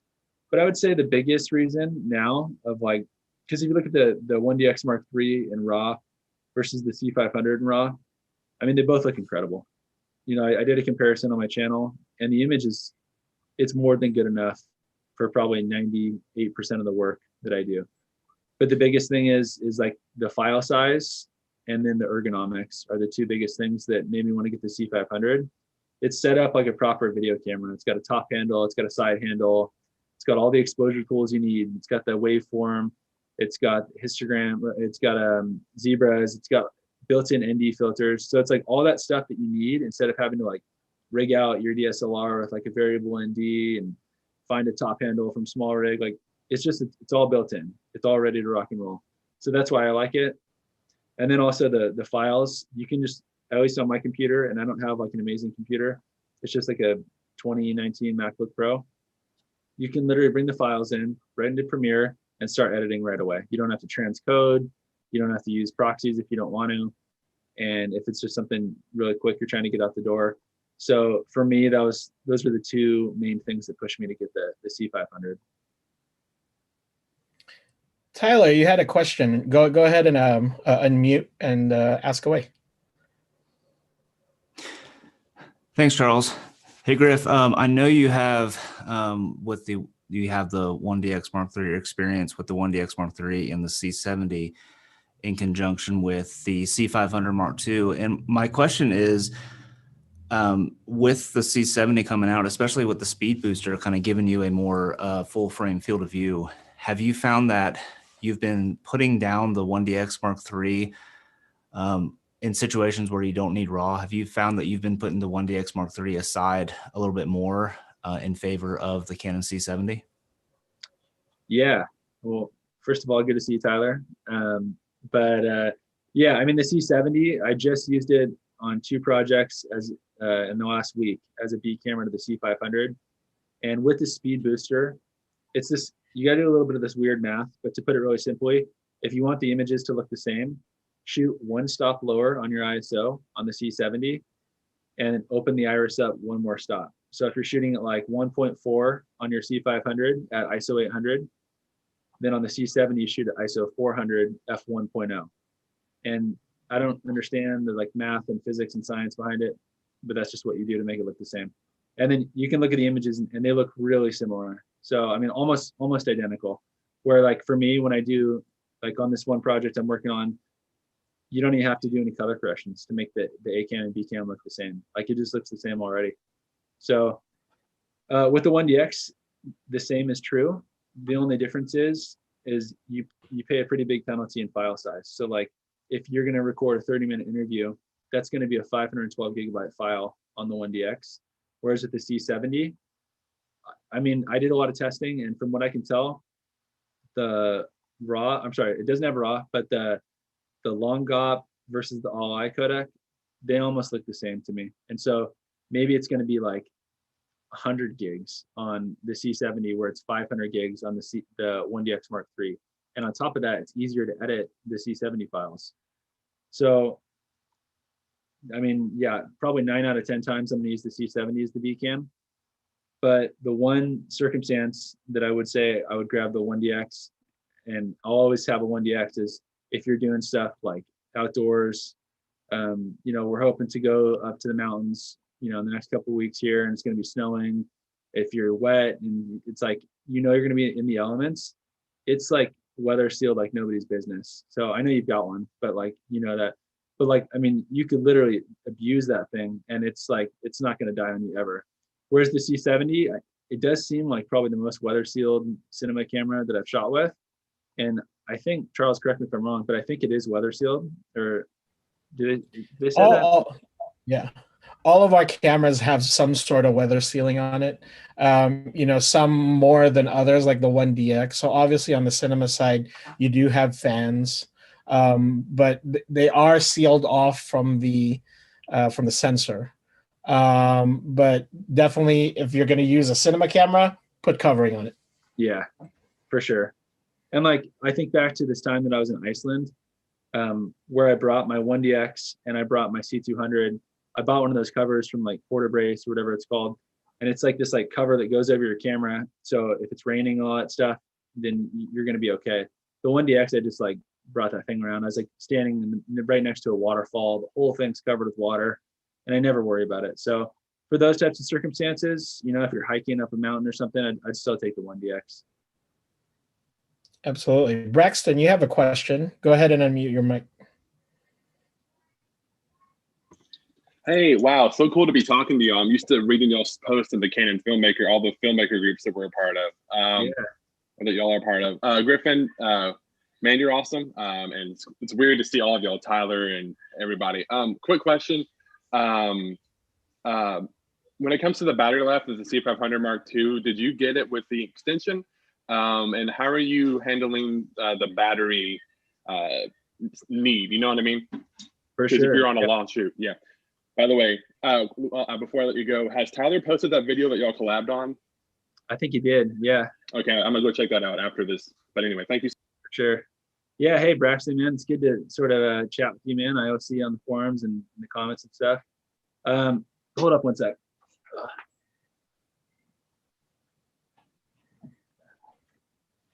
So with the C500, I got this plate right here from, I don't know if you guys can see it. Can you guys see that? Maybe. from Full Frame Camera Co. So you can put this big old beefy BPA 60, which lasts, I think these guys last 2 hours, but then you can take a V mount and you just slot it on there and you can hot swap these. So when I'm on a production, I've got 6 of these V mounts, and usually I'll run out of the DTAP, I'll run it to the monitor. So if I'm running like a small HD monitor, what I do is I just run the DTAP, and you can hot swap them too. So say your battery's running low and you're on a tripod or something, you can just literally hot swap it. Your camera stays on, grab a fresh V mount, chuck it up there, and you're good to keep rolling. So like for a battery life perspective, like it probably, I mean, it mows through batteries like twice as fast as like the C70 or the 1DX, but it's still, most through batteries probably about half as fast as a Alexa Mini or a Red. So, you know, when you're shooting like a dock or something like that, having that hot swappable thing, I'll literally keep like a 98 watt hour V mount. It says the micro V mounts in my back pocket. So I know when we're rolling, if it's some action I don't want to miss, just like boom, hot swap it, and you don't even have to turn the camera off. So having that's been a real game changer for me. Canon's got the cool one too. I've used I forgot what it's called, like I think it's the EU V2 or something like that. Is that what it is, Charles? Yes, that's it. The bigger one. That one's really cool too. It gives you like the 4 or 2 extra XLR inputs. For my type of work though, I like keeping the build where it's like a little more compact, and just having the ability to hot swap the batteries. That's kind of my solution to that. And it's actually kind of nicer because like usually 99 out of 100 times I'm going to be running an extra monitor on my camera, like a 7-inch small HD monitor. So having the DTAP straight to the battery plate, it allows you to consolidate your battery. So you're not like, okay, is my monitor battery dead? My camera's still good. Now my camera's dead, my monitor's still good. So you're always like playing this weird dance of like which one's going to die first. With the V mounts, it like consolidates it all. So it's just like everything's running off one battery, and you can hot swap it. So you never have to turn the camera off. That's excellent. I love that feature of our cameras that you can dual battery. You know, in larger sets, they usually have like a larger VCLX battery that you plug into the camera so that you can hot swap the V mount. But that's such a big honking battery, and with that BPA 60 in the C500, it makes it so small. That camera package is just amazing. So thank you for speaking on that. Sam had a question here. Sam, do you want to unmute your mic, or do you want me to ask a question? Sam Lucas. Yeah, I can unmute real quick. Go you for got it. me? Cool. Yep. What's up, Griffin? Thanks for doing this, dude. Really appreciate it. I was just wondering, I think something that might be valuable, going back to earlier in the conversation, we were talking about like not working for less than what you're worth, basically, and how that can kind of set a negative precedent for jobs going forward. I was wondering if you could talk a little bit, if you have any experience on the difference between like working for less than what you're worth or below your rate versus like doing spec work to really bolster your portfolio and hopefully get noticed. Because there's a big difference, obviously, but it can kind of seem the same where you're working for no money. So. Yeah, totally. Well, first of all, what's going on, Sam? It's good to sort of put a name to a face, man. But yeah, so I think spec work is great. Like as long as it's actually something that you want in your reel, like it has to be work that you think is really cool and that like, you know, for sure it's going to be in your reel, like 100%. Like I would never do spec work for like, I don't know, like a dental office, because like they're just trying to like make you shoot a video for free. Or like definitely don't ever shoot a video for like exposure, like whatever that is. Like you're not going to like become insta famous overnight because like somebody's going to tag you in the video credit, and then like they'll probably forget, or they'll like tag you like at the very end of like 300 hashtags. Like, so don't do that. Like the spec work, like it has to be work that like you're stoked on to do for free. And like, that's the way I would put it. Like, you know, we all, not we all, but I think the majority of us work in video because we like it. Like it's fun. And so like, that's okay. If there's a project you're amped about, like I've worked on a few projects for free that were like music videos that I thought, they showed me the mood board and told me about it. And I was like, hey, that's cool. Like we're all working for free too. You know, the director's working for free. The gaffer's working for free. We'll tag everybody when it comes out and stuff, but like that's not even important. Like when it does come out, you can put it in your reel, and that's sort of like the important thing. And most importantly, it wasn't taken away from a job that like I knew it was going to pay the bills. So like if it's one of those types of clients or types of jobs where like you don't like, that's not like where your heart's desire is, like don't shoot it for free. Like, and also don't shoot it for a reduced rate. Or what I would recommend is to not shoot it for a reduced rate. And if you're at the place where you're not getting enough work, then like the problem isn't your pricing, it's your amount of leads. You're not generating enough leads. And like the way you generate leads is just go kind of like offer to shoot videos for free for people that you do want to work for.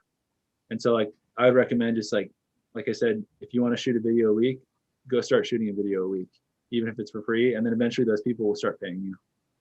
But like you'll be known as the guy that like shoots those types of videos, and that's cool. That's what you want.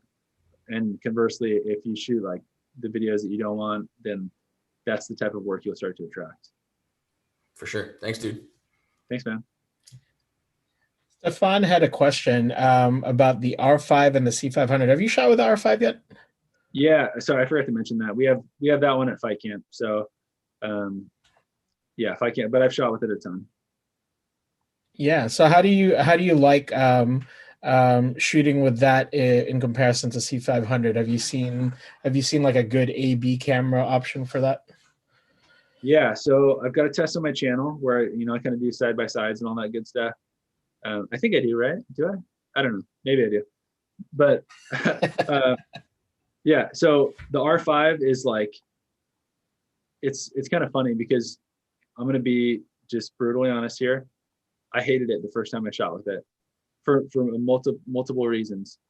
But hear me out. It really, really grew on me a lot. I'm like, I'd owned a 1DX Mark II and then a 1DX Mark III, and then I got the R5, and I was like, I don't know if you guys ever seen that Burger King commercial where the guy's like, I can't hold a Whopper because it's so big. Like, I felt like my hands were too big for the R5, and I was just like, yeah, I don't know. It doesn't feel right to me. And like, I'd kind of grown accustomed to like the big old shutter. And what I would say is like the 1DX Mark III is sort of like a muscle car. The R5 is like a Tesla. Like it's literally just as fast, but it's like weird when you step on the gas, it's quiet, and it's just like, it's kind of like, I don't know if you guys like car analogies, but the R5, it grew on me a lot because of the size. I found myself bringing it to more places that were like, you can just go for a walk in the park or something, it's got this incredible animal eye autofocus, or you're going to like, you just want to carry something a little bit lighter, throw it in your backpack. If you're going to go on a little hike, it's a lot lighter. And then the image, and it's more resolution. So in terms of like my type of work, am I going to shoot an interview in 8K? Like I usually like C-Log 2. And so the only way to get C-Log 2 is you have to shoot in 8K. So the downside is it's these massive files. But I've heard, I don't know if this is really announced. I haven't heard this from anybody at Canon, but I saw on some rumor site that C-Log 3 is coming, or maybe a lower bit rate RAW is coming. I don't know. You don't have to talk about that. But I heard that. But I would say for video, I mean, it's a whole different camera for a different purpose. If you want your camera to be small and you need to shoot in like really discrete situations, like, yeah, it's an amazing camera. But like, would it ever replace something like this? No way. Like, definitely not. And like, when I walk on a set, like your client, you can call it for what it is. Your client wants to know if they're paying you 10 grand for the day or 5 grand for the day, whatever they're going to pay you. And you show up with an R5, like it looks a lot different than a C500. And that's definitely not the only reason to buy a camera, but it is something to consider, like it has a certain look to it. And then on top of that, I mentioned earlier about the file sizes. Like if you shoot a 30-minute interview in 8K RAW because you like C-Log 2, I mean, I don't know. I forgot how many files or how many gigs that is, but it's probably like half a terabyte. Whereas if you shoot it in the XF-AVC on the C500, it's probably like 100 gigs. And so it's significantly easier to work with for like high volume work. So for someone like myself, I'm shooting and editing something. I'm either shooting or editing every day. And so it's a lot easier to manage the post-production with the C500 because you can keep the file sizes significantly smaller than the R5. Excellent question and answer, Griffin. I just realized that we are 9 minutes past the hour, and I just want to be respectful of those that were expecting a 1 hour class. But I want to keep this going. I want to encourage you guys to keep asking. But before we get too further along into the conversation, I just want to remind everybody that this Thursday, we're going to be having a in-depth on the C500 Mark II. So I'll be teaching a class on that. So be sure to sign up on that on our Facebook event page under Canon USA, as well as on our Eventbrite page. If you are a part of those two groups, please sign up on that.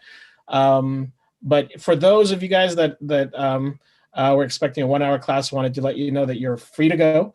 But if you want to stay, Griffin, if it's okay with you, can we stay on for another half an hour or so and answer some more of these questions? These are excellent questions, everybody. Okay. So let's go on to the next one. How high of an ISO do you push your C500 to? Like, what do you feel comfortable with, Griffin? Short answer is 6400. Longer answer is it's a little bit better. And from my testing, it's a little bit better in XFAVC because it's got the built-in noise reduction versus the RAW. Like the RAW, you need to do your noise reduction in post-production. So taking that factor out, let's just talk about XFAVC. I would say 6400, but in more extreme circumstances, I can use it up to 12,800. And if you need any more light than that, I would say the solution is not ISO on your camera. It's probably lights somewhere else in the room. Like I'm very rarely shooting at that high of ISO.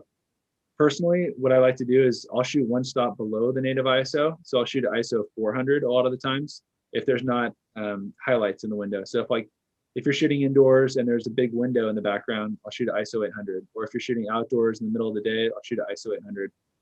But if you're shooting indoors, like that interview shot, and it's a little bit more of a dark circumstance, I might shoot at ISO 400 because it's a little bit cleaner. But yeah, I mean, the short answer is, 6400 is kind of the sweet spot. If you keep it below there, then you should be pretty good.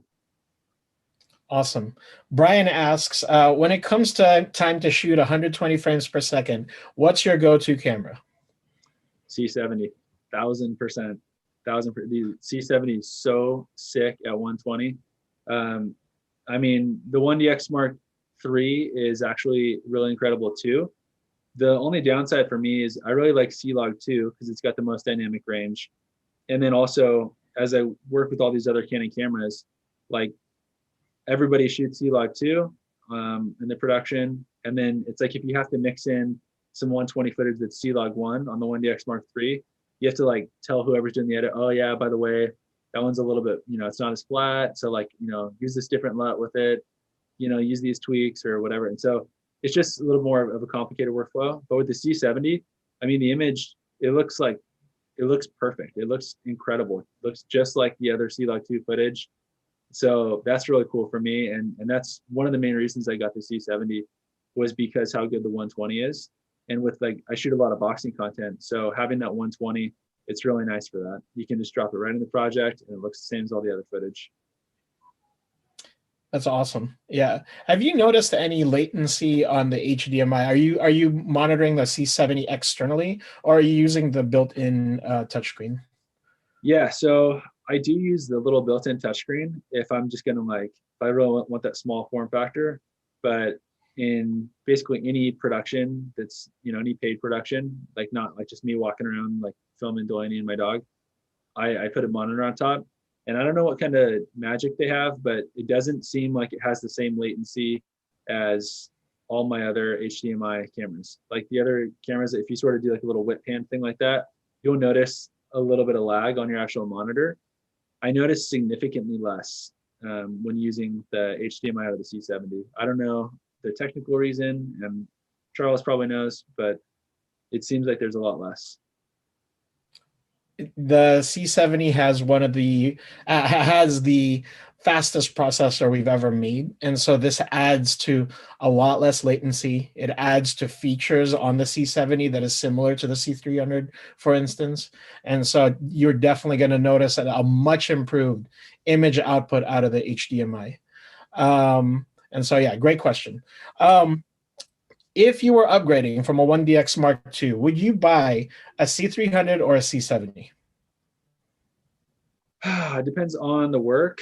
You know, I mean, the C70 is an amazing camera. My one and only thing I don't like about it, you know, full transparency, is there's no SDI. Other than that, everything else I can live with. It's perfect. But yeah, I mean, I would say C300 Mark III, it's a little bit of a tougher sell. Like, you need to really love the form factor, and I do love the form factor. Like I said, with like the V mount plate, and then like I like the cage that I have on this camera, and like just all the buttons being on the side. You've got more customizable buttons, and you also have a record button on the side, which is like, that's one thing that's not on the C70. It's only on the remote, and you can customize the record button to one of the buttons, but the only one you can do is the waveform button, from what I've been able to figure out, at least. So that's a long way of saying I would probably go for the C70 with the speed booster, just because you could save a couple grand and put that towards, like, I don't know, some lights or some new lenses or whatever else you need to get. Mm-hmm. Great. Tyler, you had a follow-up question. Go ahead and unmute. Yeah, thanks. I was going to ask about the so coming from the C200, Griff. First of all, I guess give me a thumbs up if you use false color on the C500, because that would great, because that would have made my question really short. So when using false color on the C500, has that coming from the C200 and even the 1DX Mark III, which is what I have currently, has that improved your workflow to be able to use false color and truly monitor in C-Log2 over, say, the C200 or the 1DX Mark III, which were limited to the widest dynamic range of the camera, C200 being C-Log3, 1DX Mark III being C-Log1? Totally. Yeah, great question.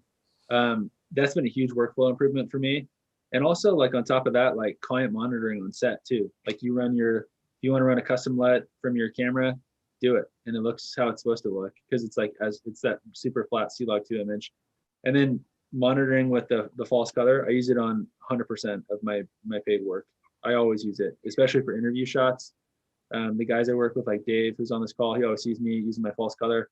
But like, it allows you to nail your skin tones every time. You know you're going to hit proper exposure, because there's been times where it's like, you trust your monitor, maybe it's been like a long day or something, and then like you kind of get back to the shot and you're like a stop or two underexposed on your C200, and you're like, oh no, there's going to be hell to pay for this.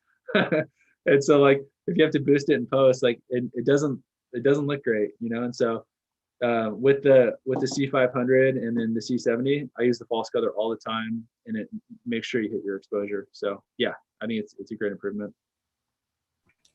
Awesome. Braxton, did you have a follow-up question? I see your hand is up. I'm so sorry, that was an accident. I'm doing dishes, hanging out with my son. Anyway, oh, no problem. Carry on. Yeah. Y'all are doing great. No problem. Yeah. Algafran, do you have a question for Griffin?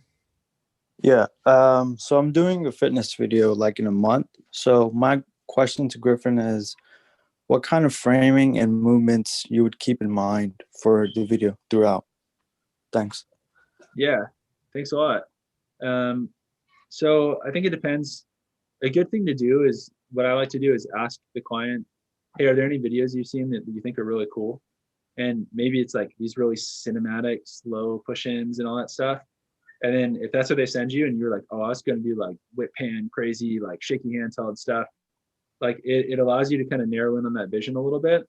But if they're like, hey, we don't care, like just shoot a video that looks cool, and they don't have any reference examples, I would still probably send them like 1 or 2 or 3 videos and say, hey, which of these 3 videos do you like better? This one seems a little more like aggressive handheld. This one's more like slow cinematic buttery movements. And then they'll probably tell you. But if truly they don't care, or like they want to give you all the creative freedom, that's cool. You know, in terms of movement, I think kind of like following the action is something I like to do. So if someone's going to do like a burpee, if you could bring the camera down and then back up with them, it's kind of cool. And it allows, like, movement cuts with movement. So you can always cut from like a down motion to like another down motion, maybe someone doing like a push-up or something like that, or like doing down for a squat, and then when you go back up, movement like it's moving up cuts with other up movement too. So it gives you a little more options in the edit. But I would say the biggest thing that I like to do is just try to find videos that you like and can inspire you, and take those. Like, you don't want to copy them at all, but like you can definitely take inspiration from them and sort of say, okay, I like a little bit of this part on this video and this other thing that this other guy did on this video, and kind of try to make it your own when it comes time to do your shoot. Thank you. Davis, you had your hand up. Go ahead and unmute your mic. Yeah, so I wanted to know on that video that we watched, because I'm kind of in the middle between technical, but also as a cinematographer. So what I want to know is, I noticed you didn't have a lot of lighting in that video, and was that shot with the C500 Mark II? And if you had any lighting, how much lighting did you have to put in there? But I got other questions too, because I'm thinking of purchasing this camera very soon. I'm getting close to my budget. Yeah, cool, awesome. So thank you. Well, first of all, thanks for the question. I appreciate you. Yeah, I'm complimented in a way that you thought there wasn't a lot of lighting there, because that means that was kind of the look and aesthetic we wanted, was a little bit more of like a natural look, you could say. But actually there was quite a bit of artificial light in that interview shot. Like, we pumped a light through the back window to put like a hot spot on that wall. Like, and we wanted it to look like it was, the overall look was kind of like lower light in the room. And then the light on his face, we wanted it to look like it was just sort of a softer key light, maybe coming in from a, a window or something that he's sitting next to. But that was actually, there was a, big 4x4 light. And I think we were using like a 1200 watt HMI. So yeah, I mean, there's quite a bit of light, but then just the relative exposure in the camera, like we ND down. So like the overall ambiance in the room was a lot lower, but then you still have those like highlights because we actually put a lot of light into the room. That's awesome. I am a lighting geek. I am a light and lens geek. And so those two things, in my opinion, like overall, like lends itself to the overall look of the image. And spending the time to learn all these techniques is invaluable. And Griffin does a great job of kind of breaking things down. So definitely keep checking out his work on that. Sam had a quick question. What denoiser do you use when you're shooting RAW? So the denoiser I use when I'm shooting RAW is whatever the colorist uses. But when I have to do it myself, I don't like doing it myself because my computer is not that fast, is the short answer. But if I have to, then what I use is the Magic Bullet denoiser. And I don't know that I'd recommend that one. I mean, it's okay. It's kind of cool. It's like drag and drop. It's right in Premiere. I think Neat Video is a little better, and I've used Neat Video. It is slow. Like, it's very slow. So like DaVinci Resolve actually has a pretty good denoiser built in there as well. I think that's probably the best one out of all of them. Tyler's nodding yes. Yeah, the fastest for sure. Okay. Yeah. So, I mean, I would say, depending on what your editing software is, if you're in DaVinci, that's probably the no-brainer one to use. But if you're in Premiere like myself, then I use the Magic Bullet one, but I might recommend Neat Video instead. Yeah. Let's see here. Anybody else have any questions for Griffin? Well, I just want to thank you, Griffin, for I'm so sorry. just I taking have one question. Oh, I'm sorry. Go for it, Davis. Griffin, when are you gonna vlog with the C500? I need to work out a little more. Like, I don't think I can hold that thing. Yeah, maybe the C70. All right, another important question. Having the camera on for a long period of time, obviously you're changing batteries, you're moving, you're going forward. But has you experienced the camera overheating? Because obviously it does have fans, and is the fan loud? So no is the short answer. But Okay. the C500 and the C200 before that I was shooting with, I mean, I put literally thousands of hours on it. I shot in Death Valley when it was like 110 degrees because this guy was like, he had this clothing brand that was like super ventilated t-shirts or something. So he's like, let's go to Death Valley. It's 110 degrees. I'm like, okay, like as long as you're cutting the check, man, whatever. And like we shot out there. I mean, the fans are on. Like they're pretty quiet though. You know, they're not going to be picked up in any audio, and it'll never ever overheat on you. Same with the 1DX. As far as I mean, I've shot that camera a ton, even in 5.5K RAW. It's not going to overheat either. The R5, if you push it to its absolute limits in the highest quality modes, it can overheat. But there's a really good firmware update that Canon did that actually fixed a lot of those problems, and it made it significantly better. But that camera can overheat.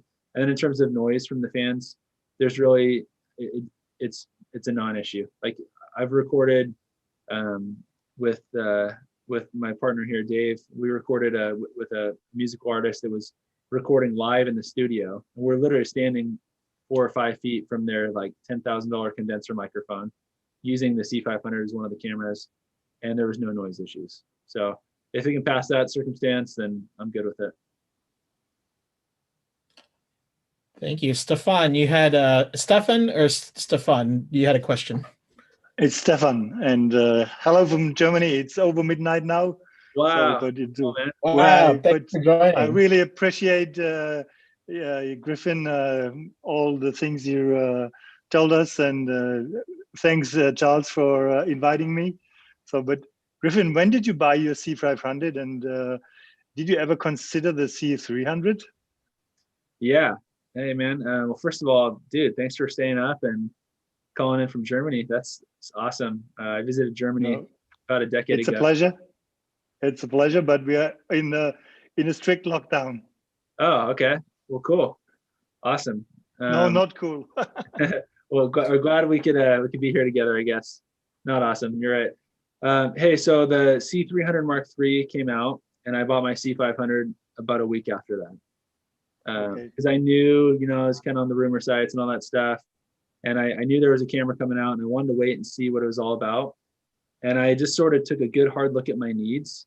And they're different cameras. I mean, they're in like the same body basically, but they're good at different things. Like the C300, you've got this amazing camera for Super 35, like as good as it gets. It shoots full sensor 120p, got all the buttons and dials, and ergonomically it's amazing with the form factor. We put the V mount on the back. Love it. Now I'd bought the 1DX Mark III previous to the C500, and I just remembered how much I liked full frame. And probably 85% of what I shoot is full frame 24p. So I was like, okay, like that's, you know, knowing that 80% or 85% of my work is full frame 24p, or would be full frame 24p, I was like, which of these is the camera for that? And the answer to that's the C500. It's, you know, in terms of full frame, it doesn't get much better than that. So, I mean, the only downside of the full frame deal is there's not as many lenses from rental houses that are full frame yet.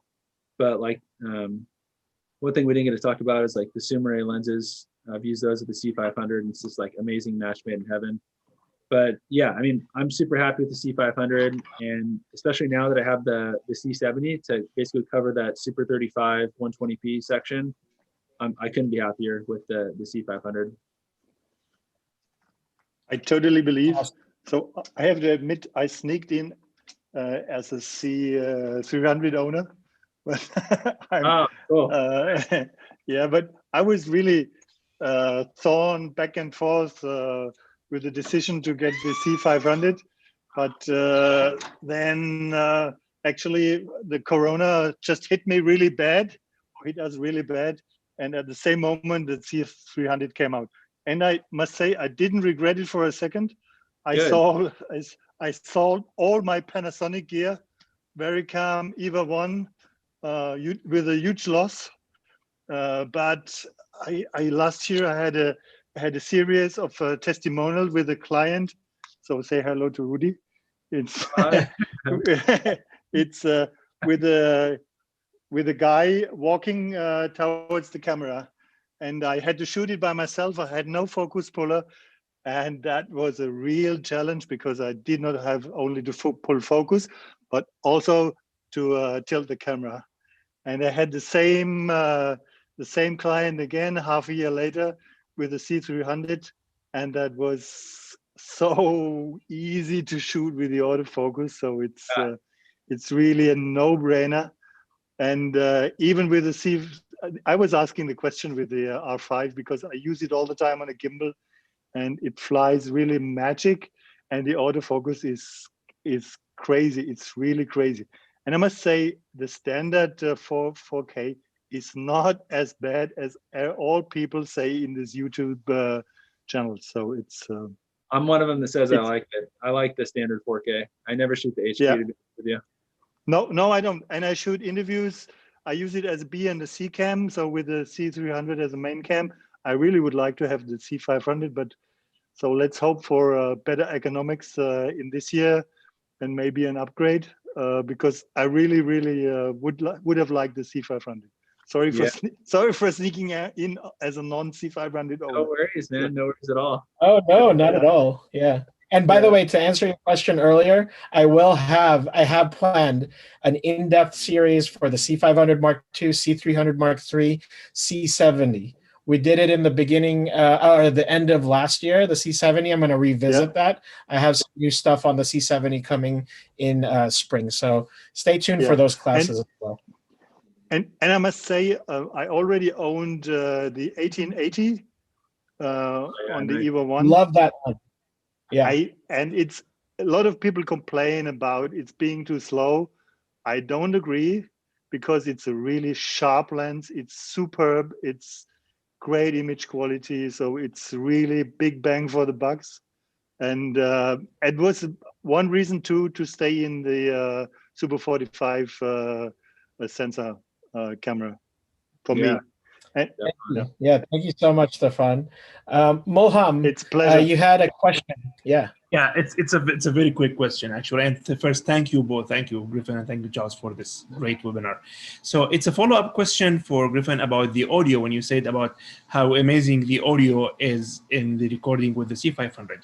Now, is there any chance will you choose like a really high-end professional audio recorder over recording internally to the body, to the camera? Any chance where it will make you do that, or it's just as good as any high-end audio recorder? And will that be also apply to the that's probably a question for Charles. I like both the same in this regard, the 500 Mark II and the 300 Mark III, because I own the 300 Mark III. That's my quick question. Thank you. Charles, you want to answer that one?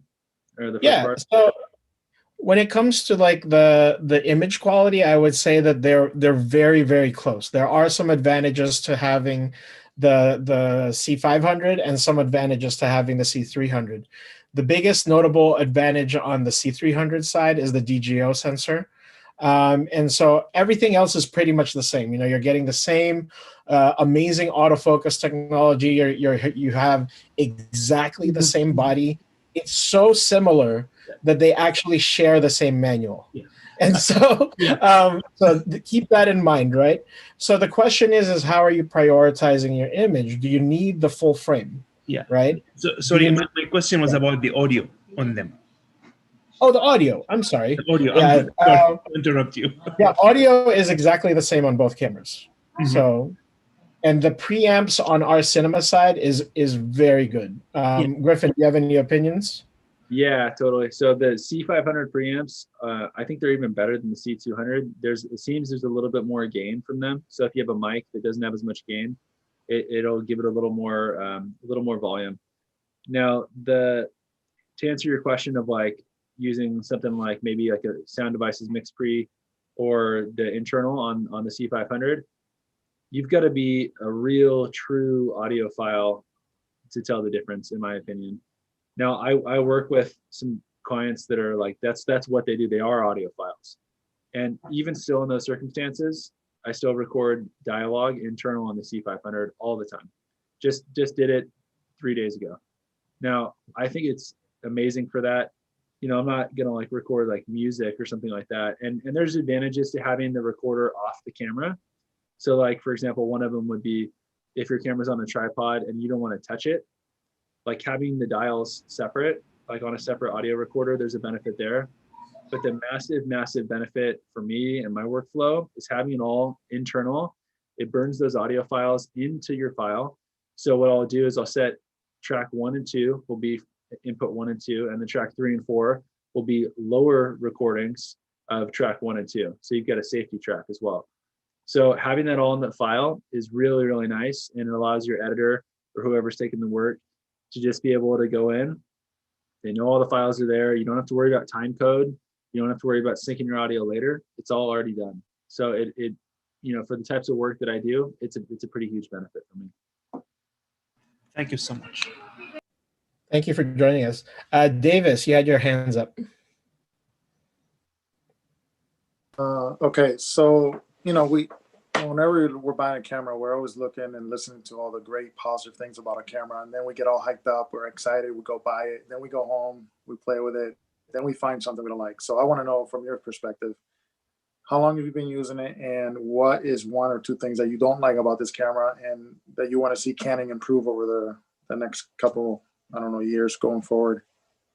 Yeah, totally. Great questions. And I use Canon cameras because I like them. You know, every camera you use, there's going to be a couple things you don't love about it, and that's just kind of how it works. So I would say on the C500, I posted a review on my channel, or a couple reviews and comparisons and all that stuff. But what I don't like about it is the 120p, because it's a Super 16 crop of the sensor. So just to be honest, I don't use it. I'll use the C70 for that. And you know, most of the time you need an A camera and a B camera. And that's kind of why I don't have the same exact camera as a B camera usually. I let one be amazing at one thing, and then the other one kind of pick up the slack for that other one small thing that it's not amazing at. That is one. I'm trying to think of the other things that I don't love about it. Battery life, it kind of chews through batteries a little faster, but I found a good solution to that, like I mentioned earlier with the V-mount thing. I'm trying to think if there's. Do you find the menu a little hard to navigate learning curve wise? Do you find it pretty easy? Because I went to a camera store here locally. I'm in the East Coast, up here in New Hampshire, and I got to play with a 200B, and I kind of thought the menu was a little new to me. So do you find the menu on the C500 similar to 200B? Which camera are you on now? Right now I don't have. I'm just using Panasonic stuff. I'm still in HD. This will be a major upgrade for me, so I'm definitely going because I've been waiting for the last couple of years for the 4K. So yeah. I'm actually narrowing it down now. I feel like the technology is more solid than it was a couple of years ago because it kept changing.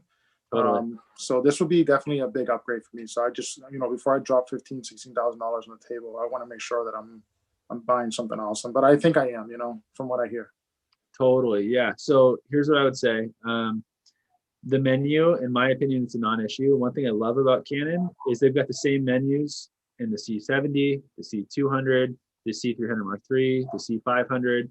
Learn it once, you're done with it. You know what I mean? And that's cool. It's true of like all these cameras. So for me, working in a crew, there's like 5 or 6 of us that all shoot on these different cameras.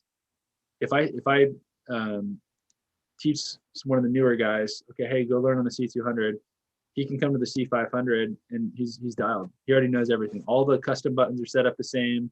We have there's a feature. I don't know what it's called. I think it's like favorites, or there's a little star menu where you can set up your favorite items. I have 2 pages of that, and there's people on this call like my buddy Jordan here who works with me. But we have it set up the exact same on all our cameras. So it's like you just learn it, and it's pretty much a non-issue. I'm trying to think if there's anything else. I mean, there's a few tiny quirks. The one and only thing that I would beg my friends over at Canon for is there's 2 SDI ports. One of them can only output full resolution. So like it'll output 4K, and then the other one will output 1080. And why that matters is if you're running like a small HD monitor, most small HDs can only take a 1080 signal. So you send one to your monitor, and then with that second one that you want to send to your client, it's a little bit too high a resolution. So you get the daisy chain, and if you're running like false color on your monitor, like, why does it look all orange? Yeah. That's the one and only thing I would beg for in a firmware. And I've already told Charles that, but there's totally workarounds, but again, every camera's got, a few small things that are not about it. Yeah. It's always the price, the price gives you what you get, so I get it. Go ahead. Cool. Thank you, man. Maurice did bring up a good point. We do have a menu simulator for the C200, and we have been working on the C500, C300 menu simulator too. So be on the lookout for that. So we have that on the works. Okay. And for those that are transitioning from Panasonic to Canon, what I would say is that any transition from manufacturer to manufacturer, you're going to have to get used to the menu system. The nice thing about our system that Griffin pointed out is you can customize it.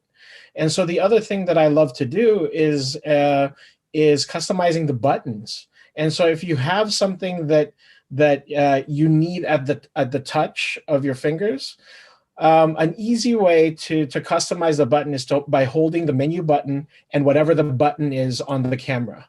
So any one of those numbered buttons, you can quickly reassign them. What I would recommend is get yourself a little label maker so that you don't have to like dig into your brain. Like what the heck did I label number 2 button for? The nice thing about the C300 and C500 cameras is that they have a lot more buttons that are customizable. And so all of your quick functions, you could put your false color to a button. You could put by default, it already has the slow and fast frame rate button, which was not available on the C200. It is now available on the C300 and the C500. On the C70, because of the smaller body, it does have less buttons, but it's the same way. You can customize the buttons as you want. And so I highly recommend that if you're transitioning from another manufacturer, take the time, spend a whole week shooting with only that camera. I know a lot of people that can do, they take the transition a little bit slowly. I take it like ripping off Band-Aid. Do it quick. Don't slow down that transition. If you're going to be a Canon shooter, be a Canon shooter. That way, in the back of your mind, you're not fumbling on set when something goes wrong. And so that's my quick tip there. We are nearing our second hour, and so this has been such a fantastic call. And I just want to thank every single one of you guys that are still here hanging on there. And Griffin, thank you so much for lending us your time and your knowledge and your experience and in just giving back to the community. And so what I do want to do is that I want to be respectful of everybody's time so that we're not going over too long. Everybody goes into these Zoom calls, and one of these days we're going to have to do this in person. So Griffin's in California. Any Californians and Germans, if you can travel, feel free to come to Canon Burbank. We definitely want to have you guys. We have a fantastic facility in Burbank, and under normal circumstances, we would be having this call in person. And here's to hoping that we could do that really soon. But in the meantime, I want to thank you guys for continuing to join us on these calls. I want to let you know that we have some amazing speakers coming up this next year, so stay tuned.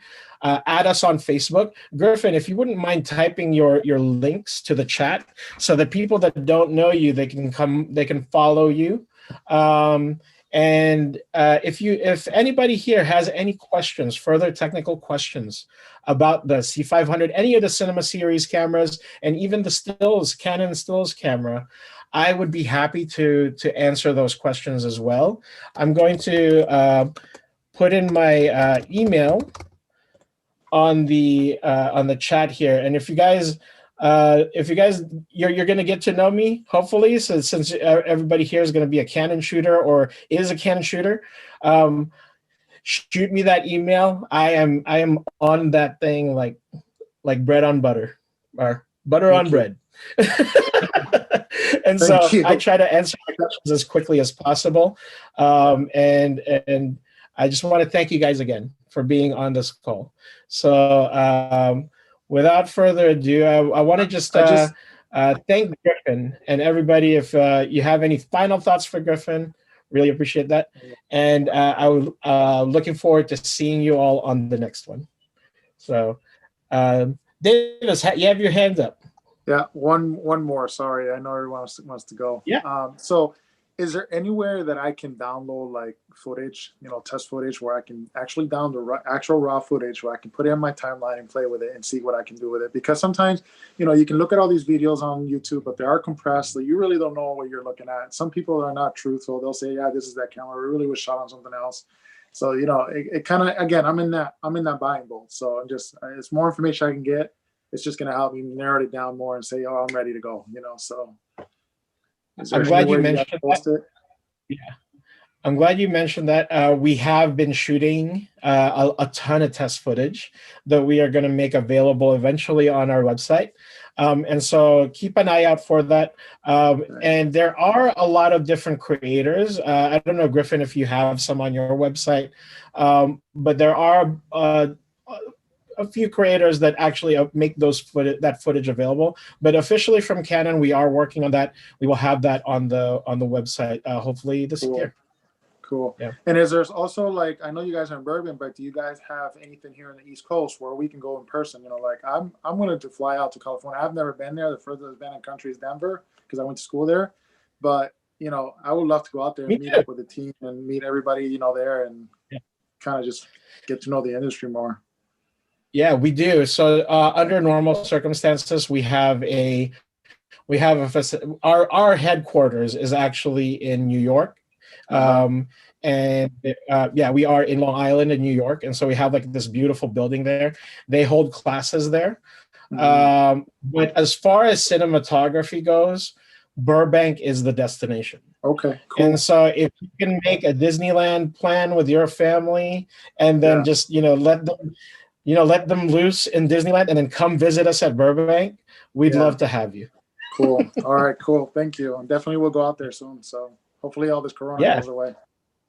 I know. And then last question we're going to take from Stefan. I think you're muted. You're muted. It's not a question. It's just a big thanks for the invitation. And Charles, don't invite people if you don't want to have to come. So it's and Davies, just one recommendation. Just go on Facebook and search for the C500 professional group. That's a lot of nice people, very helpful. And I'm sure you find some footage for download. This is the way I came here to. And it's a nice group of very nice and helpful people. Highly recommended. You will find Griffin and all the guys there. I am on there almost all the time, and my wife does not like it. I don't have Facebook, so I closed my Facebook down 6 months ago because it's really getting to me mentally. I was on it too much, so I closed it down. I fully understand. A lot of friends went away from Facebook, and I show them a screenshot of all my technical C500, C300, and Final Cut professional editors group lists, and they said, okay, this is a valid reason to stay in Facebook. I'm on Instagram though. I got Instagram, so I did find Griffin there, so I added him to my list here. So definitely, thank you so much, man. Good to meet you, and thanks for all the great. Good to meet you all. Like final question. I'm gonna take the question from Sam. Sam, go ahead. Yeah, Charles, just real quick, is there a link or anywhere that we can go to see like a schedule of the classes and events that Canon have at their facilities? Yeah, so right now we don't have anything scheduled to be typically under normal conditions. Under normal conditions. What I'm going to do is so we have 2 places that you can see all of our events, well, 3 places actually. So we have a meetup group. So if you go to meetup.com and search for Canon Burbank, you'll find all our events there. But in Facebook, if you search on the main search bar Canon USA, you'll be able to see a link to the Canon USA Facebook page, and under events you will see all the upcoming events for East Coast and West Coast. The best place to do it is probably through Meetup or Facebook. And then in addition to that, if you have an Eventbrite account, Eventbrite also has a Canon Burbank page, so you can see a calendar from us there. Right. It's also on our website, so usa.canon.com. We have an events link there too. And so you're able to get it from all those sources. If you sign up for the emails also tell you about the upcoming events. If you're only on Instagram, occasionally we do have these boosted posts on Instagram to talk about like our events. But I would say that the main places to go to would be Facebook, Meetup, and Eventbrite. Right So, on. Thanks, man. Yeah. So I'm looking for you, thank Charles. you guys so much. Yeah. Are you on Instagram, David. Charles? I am. So it's just Charles Zablan, Zablam, all one word. Okay. Be happy to connect with you guys anywhere through there. So Awesome. just DM me if you have any questions. All right. So I'm looking out for thank that. you all so much. I'm looking for the Everbright link for that technical session you're gonna have. So I'm looking for it, but I can't find it. So okay. What do you call it? Shoot me an email later, and okay, I'll send you the link. Yeah. Okay, we'll do. All right. Thank you guys so much for being on the call and hanging in there. Griffin, you've been amazing as always. And I will see you hopefully soon. Cheers, everybody. Hope to see you on Thursday. See you guys. Thank you. Take care.